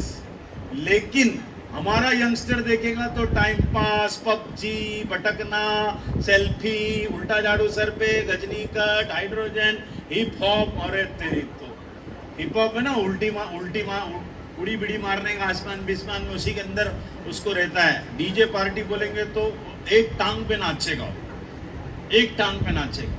वो पूरा दुनिया हमारे तरफ देख रहा है और हम जो है उस तरफ देख रहे हैं। तो करियर उसी का बनेगा जो अपने आप को क्या कहेगा? So who am I? Who am I? Who am I? Learner. Sir thank you so much. आज से मैं अपने आप को लर्नर कहता हूं। लेकिन लर्नर तो तब जब मुझे समझेगा कि मुझे आर्ट्स लेना है कि साइंस लेना है कि कॉमर्स लेना है। तो मैं नेक्स्ट फील्ड, तो आर्ट्स साइंस कॉमर्स कैसा है? सर नेक्स्ट स्लाइड दिखाएंगे। So how many of you want to earn? कितने सारे जन पैसा कमाना चाहते हैं? Everyone? Yes, wonderful. Next slide, sir. If you want to earn, sir, next slide दिखाएंगे। If you want to earn, then you have to, next slide. If you want to earn, then you have to, read करो। If you want to earn, then you have to, what is spelling of earn? What is the spelling of earn? EARN. What is the spelling of learn? So can I say there is earning in learning? Earning किस में है? Learning में है। तो sir अभी क्या learn करना चाहिए? आर्ट, साइंस, कॉमर्स, कैसा सब्जेक्ट सेलेक्ट करना चाहिए मैं आपको बताता हूँ। नेक्स्ट स्लाइड दिखाएंगे। This are the major subjects, है ना? English, Hindi, Marathi, maths, science, social science, ये हमारे मेजर सब्जेक्ट्स है। करियर कैसा सेलेक्ट करना चाहिए? अपने आप से एक सवाल पूछना कि कौन सी वो सब्जेक्ट है जिसका लेक्चर स्कूल में और क्लासेस में चलता था और वो लेक्चर का टाइम कब खत्म हुआ पता ही नहीं चला। That is your subject. अपने आप से बात करो, मतलब मुझे आंसर देने की जरूरत नहीं है। कौन सी वो सब्जेक्ट था जिसको होमवर्क करने को बहुत अच्छा लगता था, कंटालपना नहीं आता, तो वही तुम्हारा सब्जेक्ट है। ध्यान से सुनेंगे, इधर देखो। अगर तुम्हारा मैथ्स एंड साइंस में वो दिलचस्पी थी, मार्क्स कम आएंगे चलेगा, याद रखना। सब लोग क्या बोलते हैं 100 में से 70 आया मैथ्स में तो मैं मैथ्स छोड़ दूंगा, ऐसा नहीं है। मार्क्स तो सबके कम हो सकते हैं, गलतियां सब करते हैं, लेकिन मैथ्स एंड साइंस की अंडरस्टैंडिंग तुम्हारे अंदर है। If both the subjects are good तो गो फॉर साइंस इंजीनियरिंग वाला फील्ड। एक बच्चा बोलेगा सर ध्यान से सुनना, बार बार नहीं बताऊंगा, फटाफट बताता जाऊंगा। एक बच्चा बोलता है सर मेरा मैथ्स अच्छा है, साइंस अच्छा नहीं। Maths is good, science is not good. So if maths is good, science is not good, go for commerce और उसके अंदर CA, chartered accountancy, accounting and finance, जहां पे मैथ्स का आपका वैल्यू बना रहेगा। एक बच्चा बोलता है सर साइंस अच्छा है, मैथ्स अच्छा नहीं। फिजिक्स, केमिस्ट्री, बायो मेरे को समझ में आता, लेकिन सर ये गणित मेरे पल्ले नहीं पड़ता, तो सर मैथ्स कैसा छोड़ू? तो मैथ्स आप छोड़ सकते हो और मेडिकल वाले फील्ड में आ सकते हो। MBBS करने के लिए, मेडिकल फील्ड के लिए मैथ्स की जरूरत आज की तारीख में नहीं है। मैथ्स ड्रॉप कर देना, साइकोलॉजी करके सब्जेक्ट आएगा, पॉलिटिकल साइंस, ज्योग्राफी करके सब्जेक्ट ले सकते हो और मैथ्स को छोड़ सकते हो।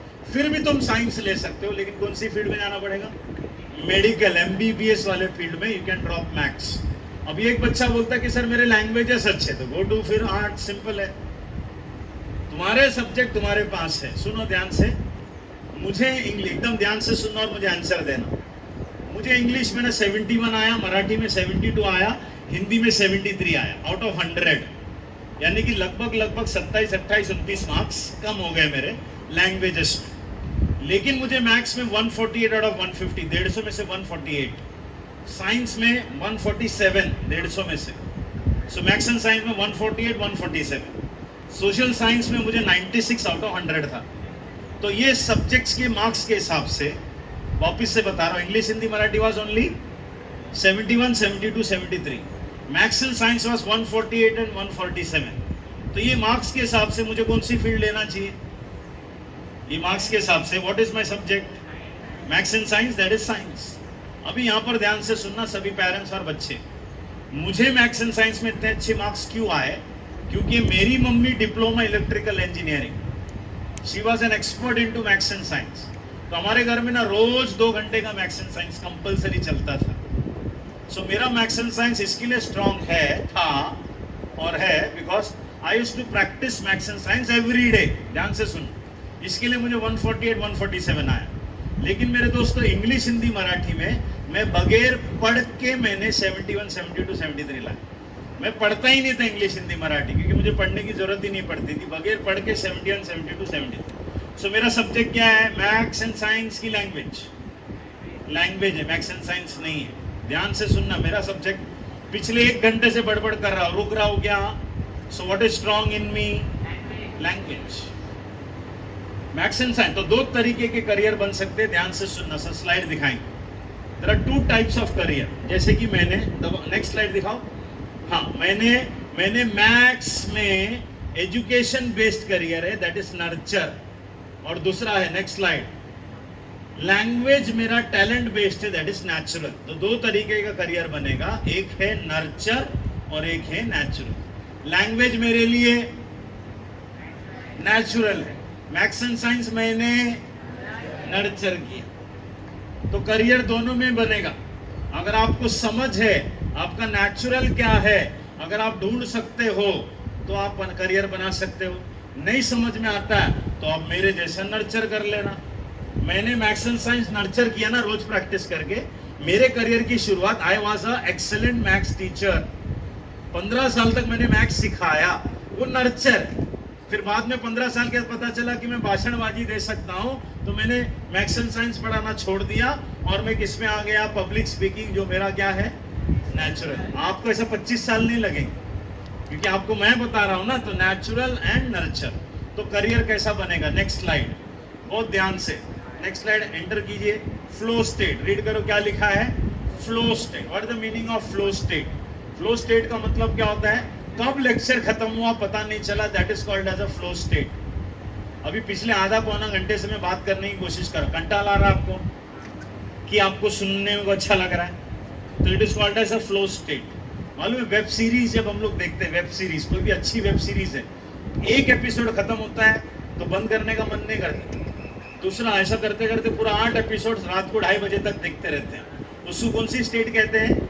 Flow state. That is called as a flow state. बहुत इंपॉर्टेंट है इसको, flow state. So next slide, career बनाने के लिए पहला वाला वर्ड रीड करो सभी लोग, intuition. How many of you know what is the meaning of word intuition? सुना है ये वर्ड इंट्यूजन? चलो बता देता हूं। इंट्यूजन का मतलब, इन का मतलब अंदर है ना, सिंपल है। इंट्यूजन का मतलब अपने अंदर की आवाज। करियर बनाने के लिए अपने अंदर की आवाज, जिसका दूसरा नाम है गट फीलिंग। क्या है? Gut feeling. सर मेरा गट फीलिंग है कि मुझे आर्किटेक्चर ही करना चाहिए क्योंकि मैं कनेक्ट कर सकता हूँ। मेरा गट फीलिंग है कि मेरे को मेडिसिन करना चाहिए। मेरा गट फीलिंग है मेरे को चार्टर्ड अकाउंटेंसी करना चाहिए। मेरा गट फीलिंग है सर मेरे को IAS ऑफिसर बन। मेरा गट फीलिंग यानी कि इंट्यूजन। और दूसरा है, इंट्यूजन के साथ दूसरा आता है, सर एंटर करो, curiosity. What is the meaning of curiosity? ढूंढने की जिज्ञासा, उत्सुकता। सर और क्या इसके अंदर, और क्या इसके अंदर, और क्या इसके अंदर? तो जो जिसके अंदर इंट्यूजन है, अपने अंदर की आवाज, और क्यूरियोसिटी है, वो अपना करियर बना देगा। तो इधर उधर की आवाज नहीं सुननी, दोस्तों की आवाज नहीं सुननी, किसकी आवाज सुननी है? अपनी। और मैं गारंटी देता हूं, ढूंढोगे तो तुमको तुम्हारा करियर बनेगा। Are you with me everyone? तो करियर कैसे सेलेक्ट करना चाहिए? अपने अंदर की आवाज और क्यूरियोसिटी। और दूसरा क्या है? कौन सी वो सब्जेक्ट है जिसमें अपने को नींद नहीं आता था और उसका होमवर्क करने को बहुत अच्छा लगता है, तो वही तुम्हारा सब्जेक्ट है। ठीक है, अभी और आगे बढ़ते हैं। लेट अस, आखिरी का एक और तरीके से मैं आपको बता दूं करियर कैसा सेलेक्ट करना है। नेक्स्ट स्लाइड दिखाएंगे sir. There are 3 main field, there are 3 main field, one is arts, one is commerce and one is science. There are 3 main fields. Entry करेंगे, arts, science, commerce and science. अब मेरा सौभाग्य रहा है तीनों में से एक फील्ड, देखो अभी 10th स्टैंडर्ड के बाद आप इंजीनियर नहीं बनोगे, 10th स्टैंडर्ड के बाद आप डॉक्टर नहीं बनोगे, आप चार्टर्ड सब कुछ बनेंगे 12वीं के बाद। Everything is going to happen after 12th standard. अभी फिलहाल अपना डिसीजन क्या है, आर्ट्स में जाऊं, कॉमर्स में जाऊं कि साइंस में जाऊं, ये पहला डिसीजन। तो ये 3 फील्ड में करियर कैसा सेलेक्ट करना। सो मेरा सौभाग्य रहा है कि मुझे एपी जयरामन सर, एक बहुत बड़े न्यूक्लियर साइंटिस्ट है इंडिया के, जो एपीजे अब्दुल कलाम जी के साथ काम किया है, तो उनके साथ मुझे काम करने का मौका मिला। तो जब उनके साथ मैं काम करता था तो मैं उनको ऐसे ही पूछा कि सर मेरे पास बहुत सारे 10वीं के बच्चे को मैं करियर टॉक देता हूँ, तो उनको मैं कैसा समझाऊँ कि यार करियर कैसा सेलेक्ट करना चाहिए। तो उन्होंने ना मुझे एक जबरदस्त आइडिया दिया। नेक्स्ट स्लाइड दिखाएंगे। उन्होंने क्या कहा कि एक गुलाब का फूल लो, एक प्रीवियस स्लाइड करो थोड़ा सा, एक गुलाब का फूल लो, कॉमर्स के स्टूडेंट को दो, गो बैक, पीछे जाओ, हाँ, एक गुलाब का फूल लो, आर्ट्स के स्टूडेंट को दो, एक गुलाब का फूल कॉमर्स के स्टूडेंट को दो, एक गुलाब का फूल साइंस के स्टूडेंट्स को दो, और तीनों को अलग अलग बिठाओ 3 अलग अलग कमरे में, और तीनों को एक नोटबुक, पेंसिल, पेपर कुछ दे दो लिखने के लिए, और उनको कहो कि गुलाब के फूल को देखकर तुमको क्या समझ में आता है तुम लिखो।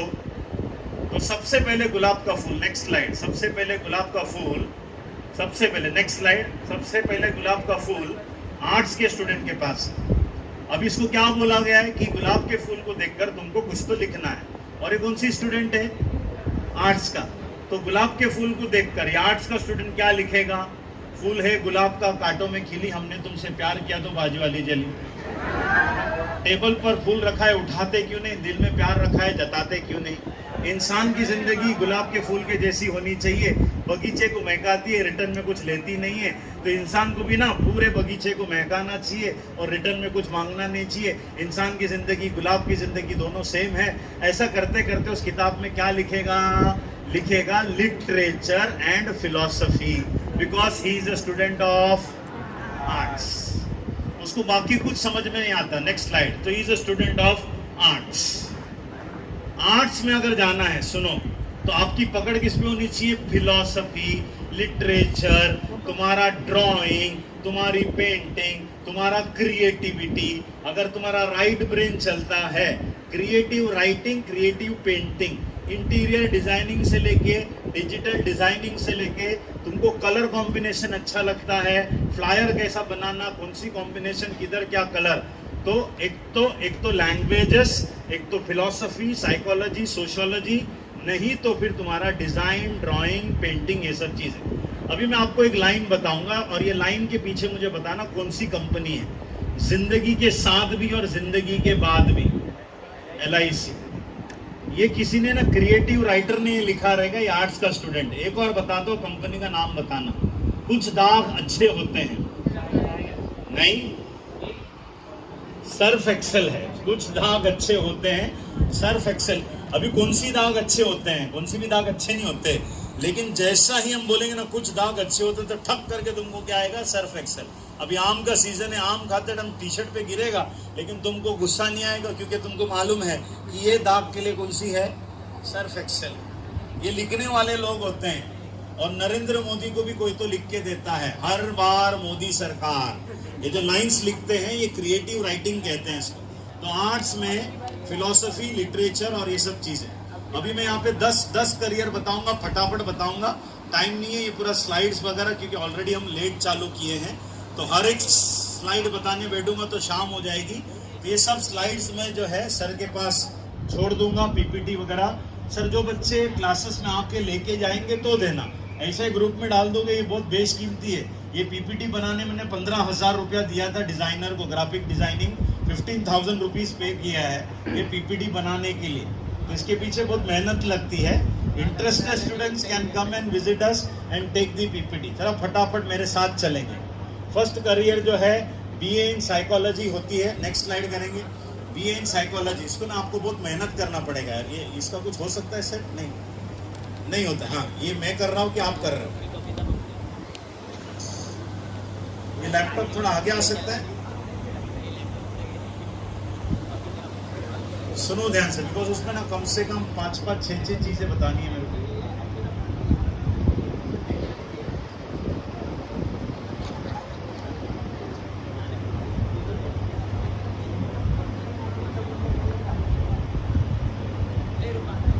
स्लॉट चेंज करो, slot.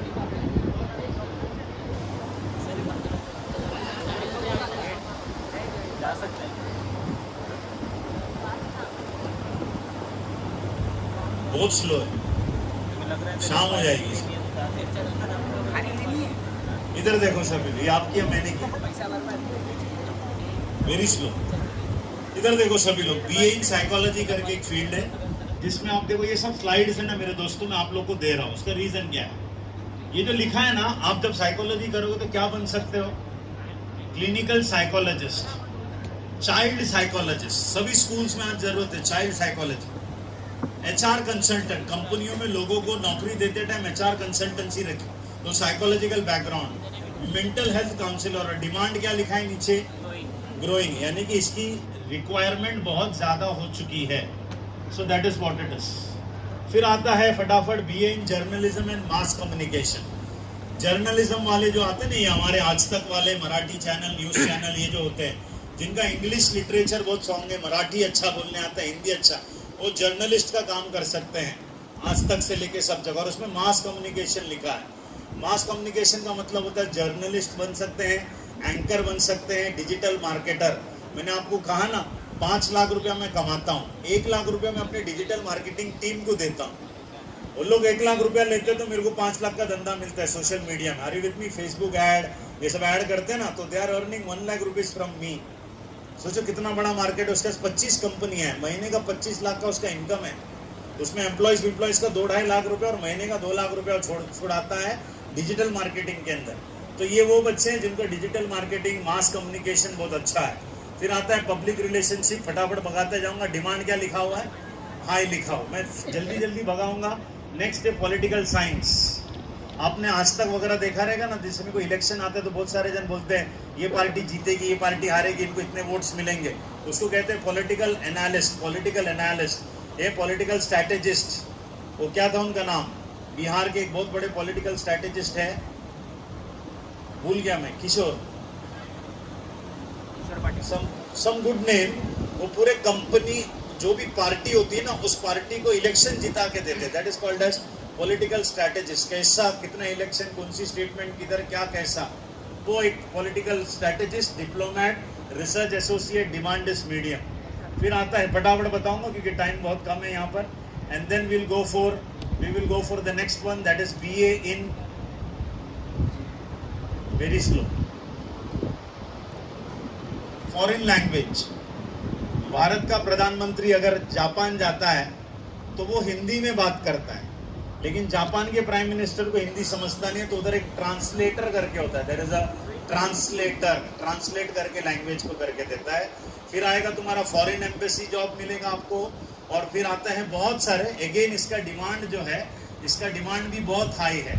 International business executive, travel guide for international tourism, demand is very high.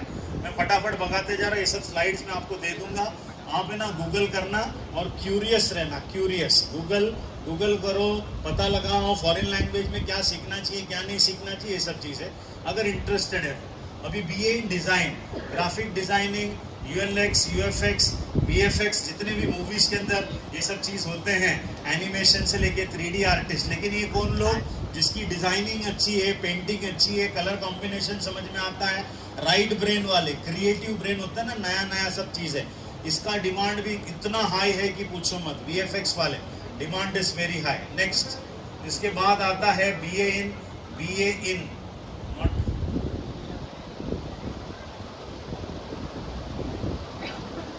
देखो उधर लॉ करके एक है। अभी लॉ आप आर्ट्स के थ्रू भी कर सकते हैं, साइंस के थ्रू भी कर सकते हैं, कॉमर्स के थ्रू भी कर सकते हैं। आपको मालूम नहीं है, इंडिया का सबसे बेहतरीन लॉयर राम जेठमलानी करके थे, अभी उनका डेथ हो गया।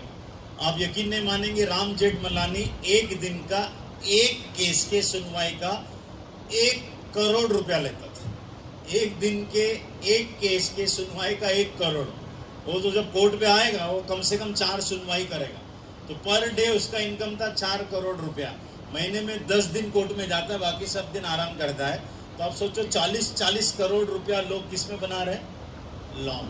और दूसरे भी बहुत सारे एडवोकेट्स है जो एफिडेविट बना लो, वो खड़े रहते ना 500 रुपये का एफिडेविट, ये बना लो, तो सब लोग लॉ पढ़ते हैं, कुछ लोग वो सीरियसली पढ़ते हैं तो करोड़ों रुपया कमाते हैं। सो हर एक फील्ड में जबरदस्त अपॉर्चुनिटी। कॉर्पोरेट लॉयर बन सकते हो, कॉर्पोरेट लॉयर बन सकते हो, कंपनी के लिए लॉयर बन सकते हो, क्रिमिनल लॉयर बन सकते हो, साइबर लॉ एक्सपर्ट बन सकते हो। इतने सारे इसके अंदर है। इसके अंदर भी आपका जो है, मुझे ना लैपटॉप ही दे दो, डिमांड इज वेरी हाई। बहुत स्लो चल रहा है यार, मतलब बहुत टाइम वेस्ट हो जाएगा इसके अंदर। I want to just rush with this because there are many 90 slides मुझे दिखाने हैं। टूरिज्म एंड हॉस्पिटैलिटी, इंडिया में बहुत ज़्यादा टूरिज्म आ रहा है। ये इसका भी डिमांड बहुत पावरफुल है, करियर भी बहुत पावरफुल है। If the laptop can be kept here, मुझे दे दो लैपटॉप, इधर पे दे सकते हो लैपटॉप। इट इज, मुझे क्या 6:30 को भागने का मेरे लेक्चर के लिए, तो सब चीज़ बताना। इवेंट मैनेजमेंट, आपको मालूम है अंबानी के बेटी की शादी जब हुई थी तो एक बहुत बड़े इवेंट मैनेजमेंट कंपनी को वो चांस मिला था, और आपको मालूम है वो शादी में कितने करोड़ों रुपए का एक्सपेंस हुआ था। इवेंट मैनेजमेंट एक बहुत बड़ा, लेकिन अगेन जिसको ना ये इवेंट समझता है, इवेंट मैनेज कैसा करना है, किधर क्या कैसा होना चाहिए, सिस्टमैटिक, तो उनके लिए बहुत बड़ा इंडस्ट्री है ये event management, hospitality, airline industry, फिर ऐसा बहुत सारे इसके अंदर। इसका भी डिमांड सॉलिड हाई है। ये मीडियम अभी है, आने वाले समय में क्योंकि अभी कोविड से निकले ना, तो ये मीडियम, बाय द टाइम और 5 साल जाएगा इसका डिमांड बहुत सॉलिड हाई रहने वाला, बिकॉज इवेंट इज एवरीथिंग। ठीक है ना? हाँ, यस, ठीक, डन। फिर इसके बाद ये तो हो गया लॉ, यानी कि आर्ट्स का करियर हो गया। ठीक है ना? इसके बाद ये गुलाब का फूल किसके हाथ में जाएगा? ये गुलाब का फूल किसके हाथ में जाएगा? कॉमर्स के। उसके पहले BBA in tourism and hospitality इसके अंदर है। इसके अंदर और एक दो और फील्ड आता है। फॉरेन लैंग्वेज हम लोग ने देख लिया, बाकी सब चीज देख लिया। हाँ,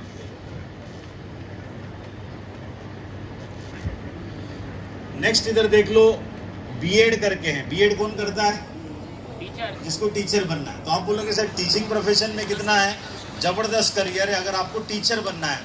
मेरे जैसा टीचर 2014 में जब पढ़ाना छोड़ दिया था mathematics, I was paid 1000 rupees per hour for maths.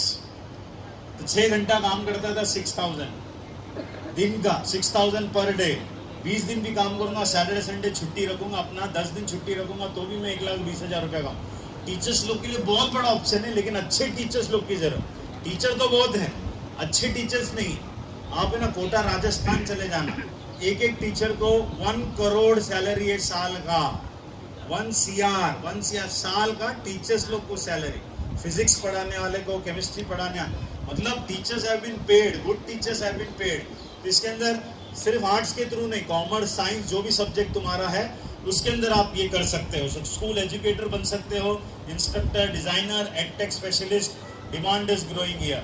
चलो फटाफट, अभी सोशल वर्क। आप रास्ते पे चलते हो, तुम गरीबों को देखते हो रास्ते पे सो रहे, ये बूढ़े लोग बेचारे रास्ते पे सो रहे हैं, माँ बाप छोड़ के चले जाते हैं, तो आपको ना सोशल वर्क करना चाहिए। बीए इन सोशल वर्क करते हैं तो खुद का एनजीओ चालू कर सकते हो। सर एनजीओ चलाऊंगा कहाँ से?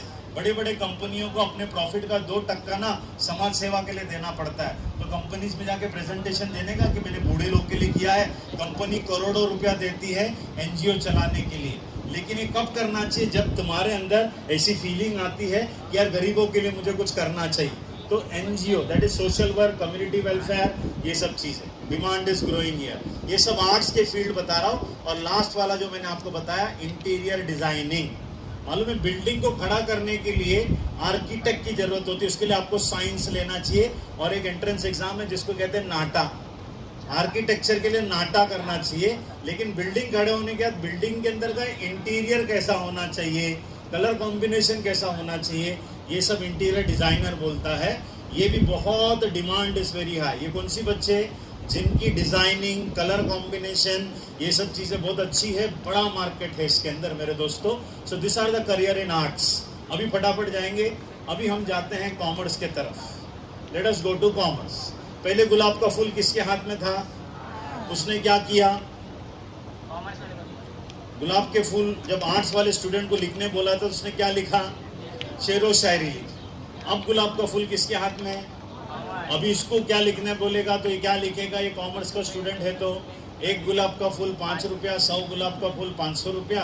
अगर मैं दादर में जाके लूंगा तो मुझे 2 रुपये में मिलेगा, और 100 रुपये का गुलाब फूल का 200 रुपया होगा।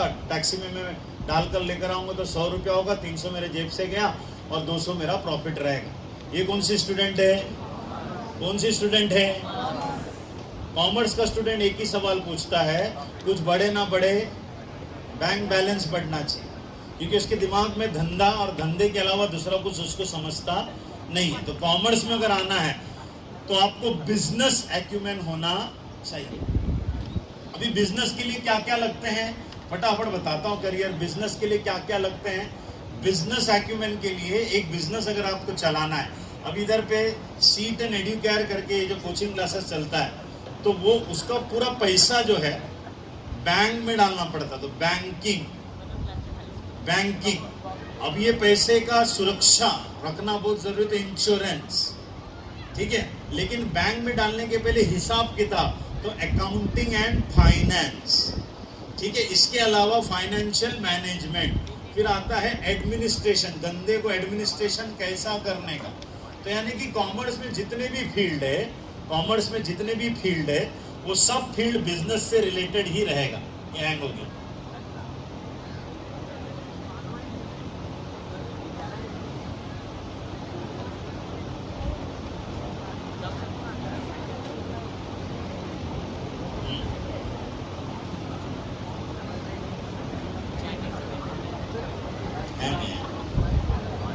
उधर ही समझ गया था मैं, ठीक है ना।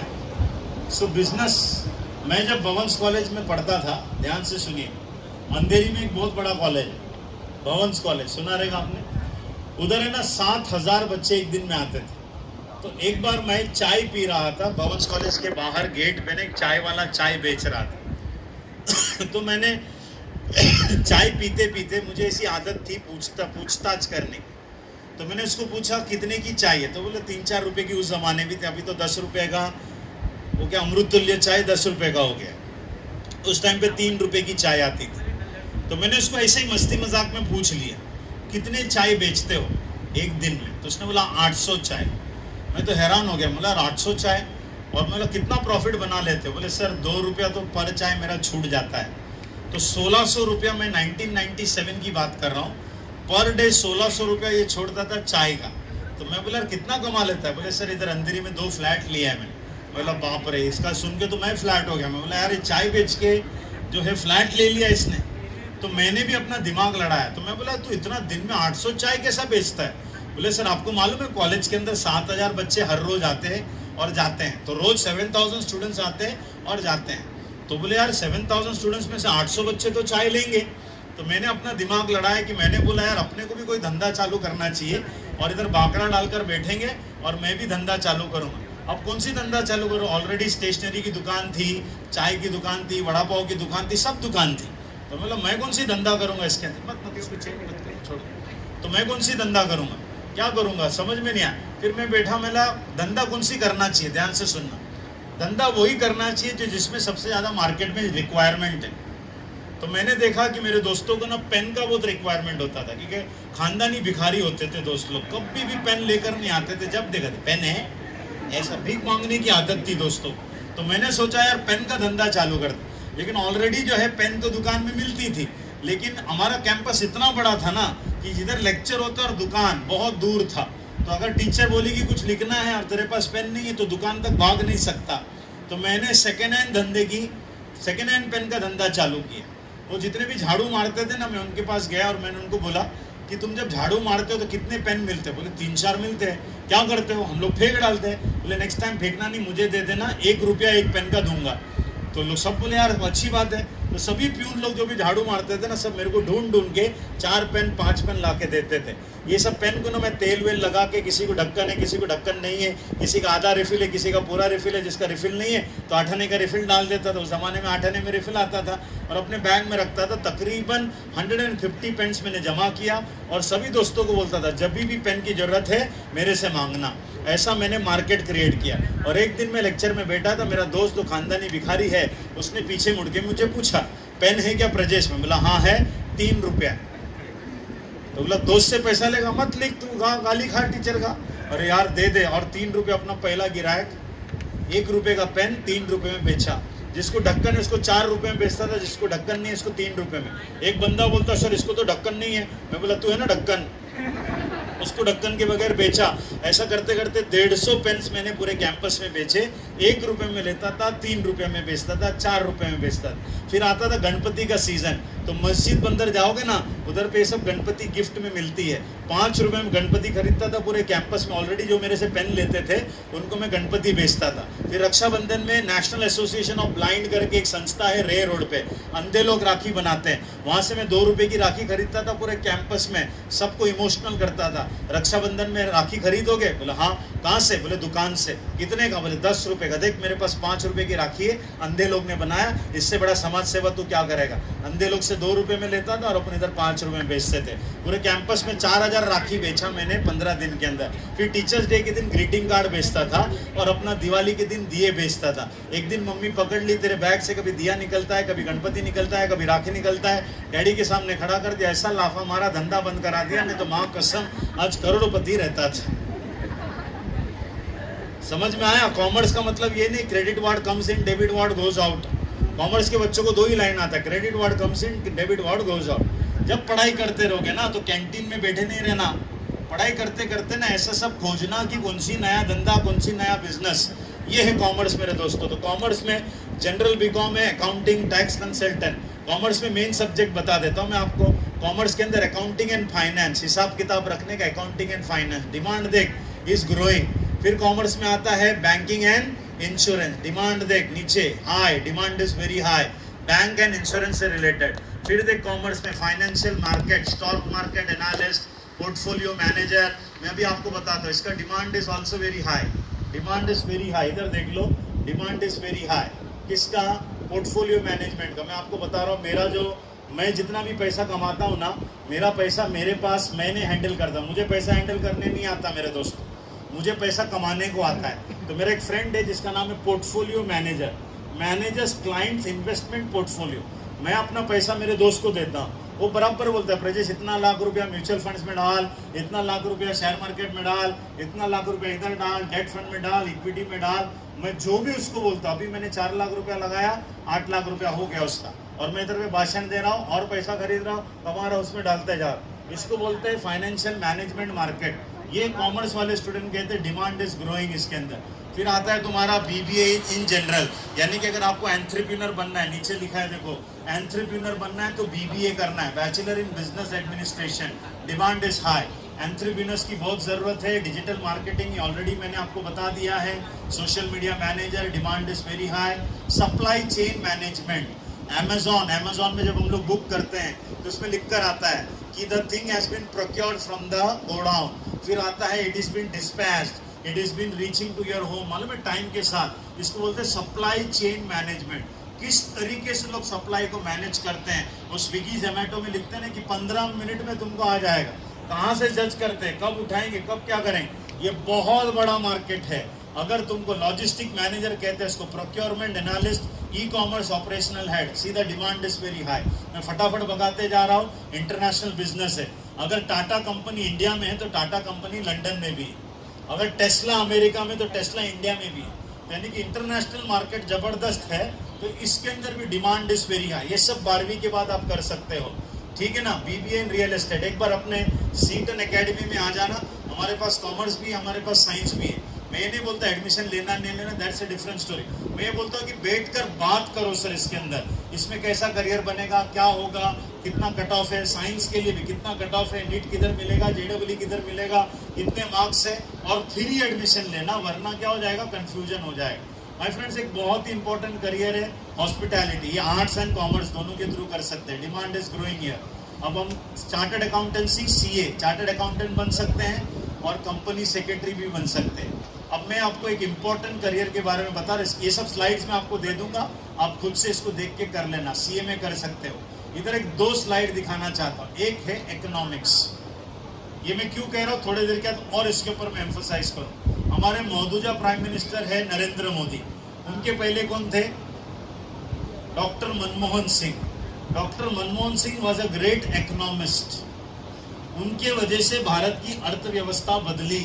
अर्थव्यवस्था समझते हो, इकोनॉमी, पैसे का लेन देन को इकोनॉमी कहते हैं। कितना पैसा, कितना इंच, कितना क्या, ये सब इन्वेस्टमेंट की चीजें इकोनॉमिक्स में आती है। ये कॉमर्स के थ्रू और आर्ट्स के थ्रू भी किया जा सकता है. Demand is very high. एक और चीज, एक्चुअल साइंस. कितने बच्चों ने सुना है एक्चुअल साइंस? नहीं सुना है? सुनो, अभी ध्यान से सुनो. एक होता है मैथमेटिक्स, और मैथमेटिक्स में एक सब्जेक्ट है जिसका नाम है स्टैटिस्टिक्स. अभी सुना है स्टैटिस्टिक्स? यस. जिसका स्टैटिस्टिक्स बहुत अच्छा है उसको एक्चुअल साइंस करना चाहिए.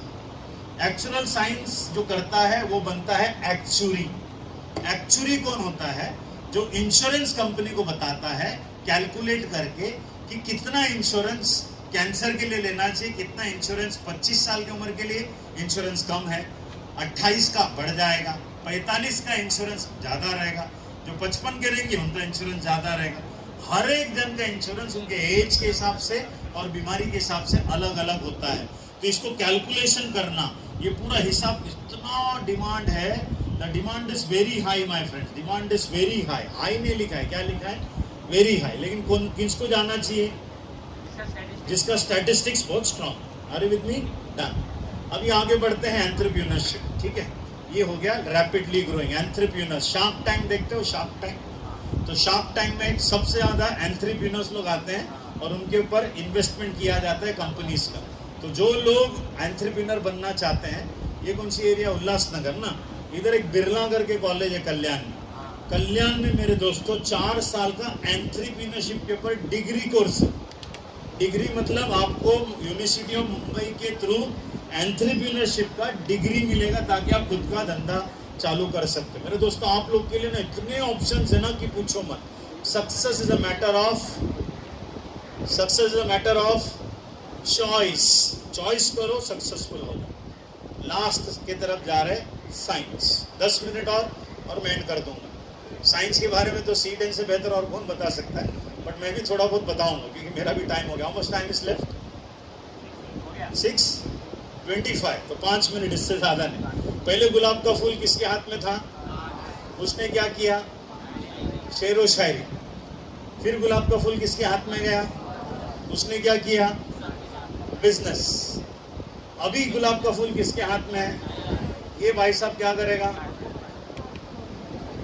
ये भाई साहब पोस्टमार्टम करेगा. Petals, sepals, calyx, corolla, androecium, gynoecium, anther lobes, pollen grain, stigma, zygote, दुनिया भर का. साइंस का स्टूडेंट पूछता है why rose is red in colour.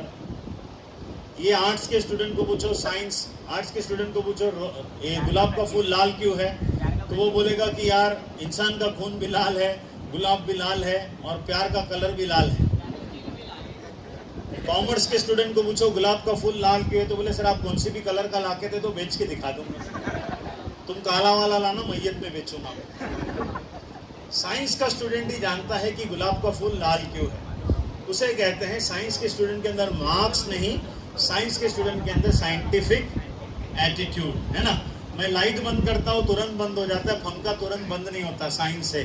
इधर खड़े रह के बोल रहा हूँ, उधर पे आवाज आ रही, एम्पलीफाई हो रहा है, साइंस है. इस प्रेजेंटर से मैं ये चेंज कर रहा हूँ, इसको साइंस कहते हैं. इधर लैपटॉप चेंज हो रहा है, उधर पे डीजी बोर्ड पे सब चेंज हो रहा है, ये साइंस है. Everything is science. Hence science है ना सबसे अल्टीमेट सब्जेक्ट हो जाता है. जो भी बच्चे कंफ्यूजन में रहेंगे ना उनको साइंस ही लेना चाहिए. उसका रीजन क्या है? अगर तुमको ना 2-3 सब, अरे सर मेरे को सीए भी बनने का मन कर रहा है, डॉक्टर भी बनने का मन कर रहा है, तो क्या करने का? साइंस लेने का. 2 साल मेडिकल के लिए तैयारी करने का. बन गया डॉक्टर तो बहुत अच्छा, नहीं तो फिर सीधा उड़ी मार कॉमर्स में और सीधा उड़ी मार आर्ट्स में. लेकिन कॉमर्स वाले साइंस नहीं ले सकते 12वीं के बाद, ये याद रखना. साइंस वाला कॉमर्स में जा सकता है, साइंस वाला आर्ट्स में भी जा सकता है. जो जिसका कंफ्यूजन है साइंस है. साइंस में मैं फ्रेंड ऐसा 4 स्लाइड दिखा के साइंस का इज्जत में गंवा नहीं सकता. 72 डिफरेंट करियर है साइंस में, इतना बड़ा प्लेथोरा है. इसके लिए सबसे S stands for science and S stands for serious. जो भी लोग सीरियस है वही लोग साइंस में आएंगे. और साइंस में तो क्लासेस में लेक्चर्स चालू हो चुके हैं. अपना कब से? 15 अप्रैल से. कब से चालू हो रहा है? 10 अप्रैल से. जिसको भी साइंस अगर लेना है अभी से पढ़ाई, थोड़ा आराम कर लो, घूम लो, फिर लो और 10 अप्रैल से चालू कर दो. बिकॉज बहुत है, नीट JEE के एंट्रेंस एग्जाम्स की तैयारी अभी से करोगे तो लोड नहीं रहेगा.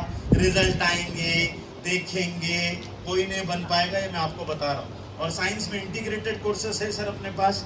जो भी बच्चे ना साइंस जाना चाहते इंटीग्रेटेड करना, इंटीग्रेटेड में कॉलेज के साथ टाइप होता है, कॉलेज में जाने की जरूरत नहीं, उसके लेक्चर्स पिक्चर्स मैनेज हो जाते, प्रैक्टिकल के लिए चले जाना, ताकि बचा हुआ पूरा दिन तुम बैठ कर पढ़ सकते हो, वरना कॉलेज भी जाओगे, क्लासेस भी जाओगे, ना पढ़ाई होगी ना कुछ होगा, साइंस लेना नहीं। साइंस लेना है तो इंटीग्रेटेड लेना और 1-to-1 सर लोग के साथ कर लेना। मैं फटाफट थोड़ा सा साइंस के 4-5 स्लाइड बता दूंगा और सेशन को मैं एंड कर दूंगा। यहाँ पर इधर देखो, फटाफट बताता जाऊंगा। MBBS BDS, नीचे क्या लिखा है? नीचे क्या लिखा है? एवरग्रीन। डॉक्टर बनने के लिए एवरग्रीन, एवरग्रीन मतलब इसके लिए हमेशा दरवाजे रास्ते हमेशा खुले रहेंगे। बहुत बड़ा मार्केट है, ह्यूज मार्केट है इसके अंदर। फिर आता है BSc in biotechnology, demand is growing, ये सब स्लाइड्स में दे दूंगा। BSc इन माइक्रोबायोलॉजी, इसका भी डिमांड बहुत ज्यादा हो रहा है, डिमांड इज ग्रोइंग। इधर देखो BSc इन एग्रीकल्चर, मैं फार्मर बनूंगा, अरे बाबा फार्मिंग में बहुत बड़ा मार्केट है। दानू करके एक जगह सुना है, दानू, दानू में ना जो चीकू बनते हैं, इतने बड़े बड़े चीकू होते हैं।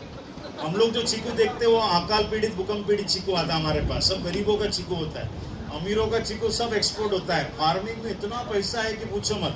इसके लिए BSc इन एग्रीकल्चर, देखो नीचे देखो, डिमांड इज हाई।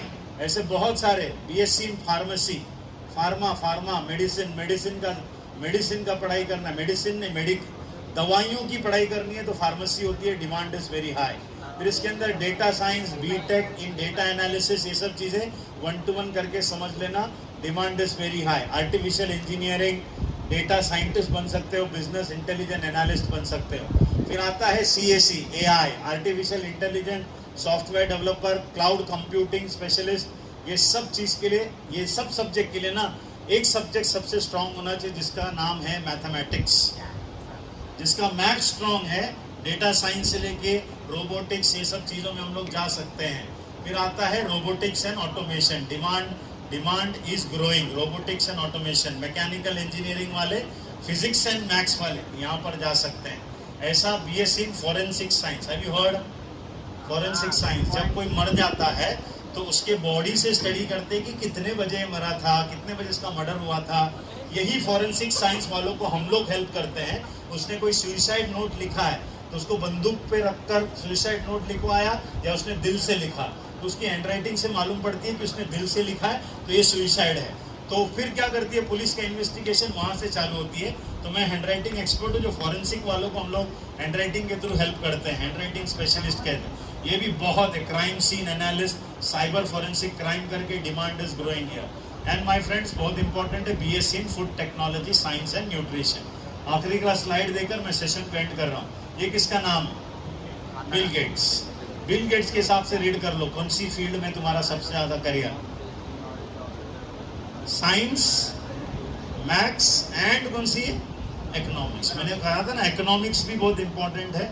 इकोनॉमिक्स में करियर बनाना है तो फिर कॉमर्स या आर्ट्स, बाकी इनके हिसाब से मैथ्स एंड साइंस में सबसे बड़ा career. Now the last slide, अभी 2025 चल रहा है, 2030 आपका पढ़ाई जब कंप्लीट होगा तो 2030 रहेगा। 2030 में कौन सी करियर स्ट्रांग है, सब लोग स्क्रीन पे देखेंगे। सबसे पहला रीड करो, लास्ट स्लाइड है, रीड करो, technology and computation engineering, that is engineering. दूसरा क्या है? Care giving, medical and allied, यानी कि कौन सी? फिजियोथेरापी, डॉक्टर, डेंटिस्ट, वेंटिस्ट सब। फिर क्या है? लाइफ लॉन्ग लर्निंग, मेरे जैसा ट्रेनर, टीचर, साइकोलॉजिस्ट, है ना। फिर क्या है? सोशल मीडिया, यानी कि डिजिटल मार्केटिंग वाला। एंड लास्ट वाला है एंथ्रेप्रेन्योरशिप। लास्ट वाला क्या है? एंथ्रेप्रेन्योरशिप। ये सब जगह पे 2030 तक का करियर है। सो माय फ्रेंड्स, मेरा एक फ्रेंड, लास्ट वाला लाइन बोलकर सेशन एंड कर रहा हूँ। मेरा एक फ्रेंड को बचपन से ना मच्छी पकड़ने का बहुत शौक था, मच्छी पालने का। तो उसने क्या किया रहेगा, आप हंसोगे, MSc in fisheries, MSc in fisheries करके कोंकण में एक कॉलेज है, उधर गया। उसको बचपन से मच्छी पालने का शौक था, उधर गया, फिशरीज में पढ़ाई कंप्लीट किया। इधर आर्य कॉलोनी में बड़ा बड़ा जमीन लिया, दोस्त के साथ मिलके तालाब बनाया, बारिश का पानी जमा होता है और BMC के पानी को डालता है, उसमें फिश उगाता है, फिश पालता है और ना सब फव्वारे उड़ाता है। तो फिश को क्या लगता है कि बारिश का सीजन आया, तो male fish female fish mating करते हैं और एग्स फॉर्म होता है। उस एग्स में से छोटे छोटे सीडलिंग्स निकलते हैं। ये सीडलिंग्स को बड़े तालाब में पालता है और पूरे महाराष्ट्र से फिश फार्मर्स आते हैं, फिश के सीडलिंग्स को 5 रुपया एक सीडलिंग में वो बेचता है। ऐसे 10 लाख सीडलिंग साल भर में वो बेचता है और एक एक सीडलिंग का 5 रुपया, 10 लाख सीडलिंग का 50 लाख रुपया फिश पालने पे वो अपना करियर बना के रखा हुआ है। उसने वही किया जो उसको पसंद है। तो करियर मतलब क्या, आज के सेशन से एक ही चीज कहूंगा, जो भी समझ में आया अपने अंदर की आवाज सुनो, करियर बनाओ, और जब 5 साल के बाद इंटरव्यू के लिए जाओगे तो उस फील्ड के तुम मास्टर होने चाहिए। हमारे घर के बाजू में एक टेलर है, उसको हम लोग टेलर नहीं कहते, मास्टर कहते हैं, क्योंकि वो टेलरिंग का मास्टर है। तो 5 साल के जब इंटरव्यू के लिए जाओगे तो जो इंटरव्यू लेता रहेगा ना, इतने सवाल पूछेगा ना, तुम ऐसे जवाब देना फ्यूचर में कि बोलेगा कि एक काम करो सर, आप इधर बैठो, मैं उधर बैठ जाता हूँ, तो इतना मास्टर है। तो कोई भी फील्ड में जाओ, उस फील्ड के क्या बनो, master. Thank you so much. With this I will end my session here. Over to sir to conclude. And ये सब स्लाइड्स मैं आप लोग को दे दूंगा, सर को दे दूंगा, 1 to 1 कीजिएगा और एक्सप्लोर करेंगे। 2 चीज से करियर बनेगा, इंट्यूजन, अपने अंदर की आवाज, और क्यूरियोसिटी। ठीक है ना? Thank you so much everyone. Thank you. Thank you so much, sir, for this inspiring and knowledgeable session. I hope each one and every one of you, our parents, teachers here, have gained something today, and I'm sure that they will implement this in future, and that will help you. Apart from that, we have our another guest of honor. I would request Jayashree ma'am to please, Ankita ma'am.